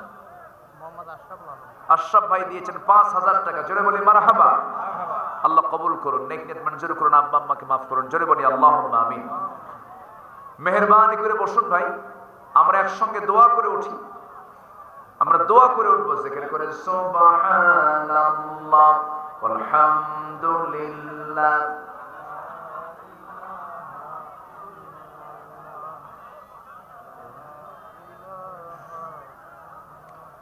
হাসু মিয়া শিবপুর ইউনিয়নের সম্মানিত মেম্বার কাউন্সিলর, 5টি কোরআন শরীফ 5 ব্যাগ সিমেন্ট আল্লাহ কবুল করো, নেক নিয়ত মঞ্জুর করো, আব্বা আম্মাকে মাফ করো, জোরে বলি আল্লাহুম্মা আমিন।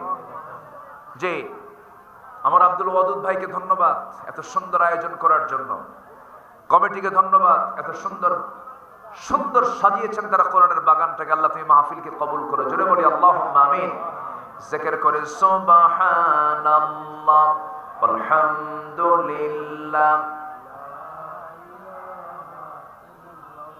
আর জোরে লা ইলাহা আল্লাহ আল্লাহ আল্লাহু লা ইলাহা ইল্লাহু সুবহানাল্লাহ আলহামদুলিল্লাহ,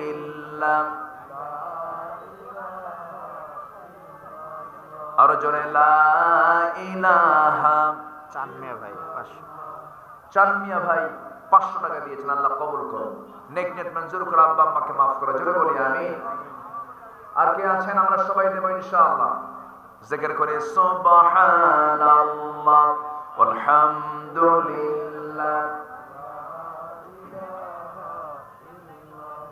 আর জোরে লা ইলাহা। জি, সবাই নামাজের মতো করে বসি, নামাজের মতো করে সবাই বলে সুবহানাকা আল্লাহুম্মা ওয়া বিহামদিকা আশহাদু আল্লা ইলাহা ইল্লা আনতা আস্তাগফিরুকা ওয়া আতুবু ইলাইকা। চিৎকার মেরে বলি ইয়া আল্লাহ ইয়া রহমান, আমার জীবনের সগীরা কবিরা ছোট বড় সব গুনাহ তুমি আল্লাহ মাফ করে দাও, মাফ করে দাও। জোরে বলুন ইয়া রাব্বাল আলামিন, ইয়া রাব্বাল আলামিন। সবাই নামাজের মতো করে বসি, নামাজের মতো করে বসি।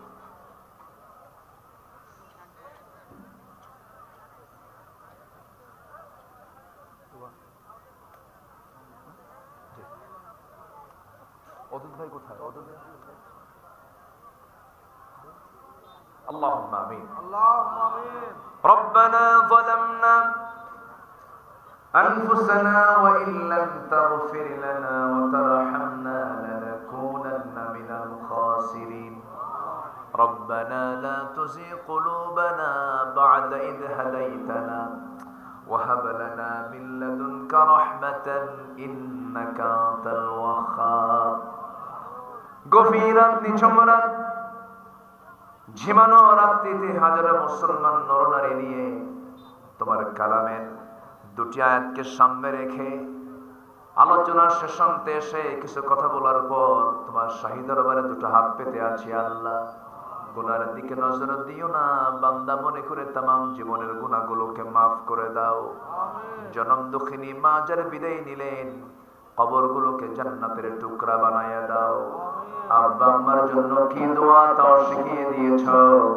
রব্বিরহামহুমা কামা রব্বায়ানি সগীরা, রব্বিরহামহুমা কামা রব্বায়ানি সগীরা, রব্বিরহামহুমা কামা রব্বায়ানি সগীরা। বিশেষ করে মাহফিলটার আয়োজন করলেন যারা, কষ্ট করে আসছেন যারা, বিনিময়ে কিয়ামতের কঠিন ময়দান যেদিন কেউ কাউকে চিনবে না, যেদিন মানুষ কাঁদতে কাঁদতে চোখের পানিগুলো পড়ে যাবে, চোখ থেকে রক্ত বের হওয়া শুরু হয়ে যাবে, সেই কঠিন মুসিবতের দিন এই মাহফিল সবার জন্য নাজাতের মাধ্যম তুমি আল্লাহ বানাইয়া দিও। আল্লাহ তাআলা মাদ্রাসাকে কবুল করো, শিক্ষক ছাত্রদেরকে তুমি আল্লাহ দয়া করে কবুল করো, কমিটির ভাইদেরকে তুমি আল্লাহ কবুল করো, চক ইন্দাহারের প্রত্যেকটা ঘরকে তুমি আল্লাহ ইসলামের দুর্গ বানাইয়া দাও। আল্লাহ তাআলা মুসলমানদের বাইতুল আকসা তুমি আল্লাহ মুসলমানদের হাতে তুলে দাও। আল্লাহ গো, 180 কোটি মুসলমানের দুনিয়া একটা ওমর তুমি আল্লাহ দয়া করে পাঠাইয়া দাও। দুনিয়া থেকে কোন দিন বিদায় নেব জানি না, ডান হাতে আমলনামা না আসা পর্যন্ত মরণ দিও না। মরব কোন দিন কেউ তো আমরা জানি না, তবে মরণ যেদিন আসবে রে কেউ আমাকে বাঁচাতে পারবে না। টেনে হেঁচে কবরের দিকে নিয়ে চলে যাবে, কবরে শোয়া দেবে। বাঁশ চাপা দেবে, মাটি চাপা দেবে, ওই যে বিদায় দিয়ে দেবে, আর কোনোদিন কেউ খোঁজ নিতে যাবে না। সে অন্তিম মুহূর্ত কোন দিন আসবে জানি না। কবরে রেখে আসবে, মাথার চুলগুলো খসে খসে পড়বে, 3 দিনের চামড়াগুলো গলে গেলে পোকার পেটের খাবার হবে, 7 দিনে পেটের নারী ভরে সব চোখ মুখ কান্না বের হতে থাকবে, চেনা যাবে না আমাদের কাউকে। ও আল্লাহ, 3 মাসের ব্যবধান, সব কিছু মাটি খেয়ে শেষ করে কয়েকটা হাড় ছাড়া কিচ্ছু থাকবে না কবরে। এই তো দুনিয়ার বাস্তবতা রে আল্লাহ। তোমার পছন্দের বান্দা না হওয়া পর্যন্ত আমাদের কাউকে মরণ দিও না। সে অন্তিম সময় যখন চলে আসবে, জবানে জারি করে দিও লা ইলাহা ইল্লাল্লাহু মুহাম্মাদুর রাসূলুল্লাহ। আসসালামু আলাইকুম।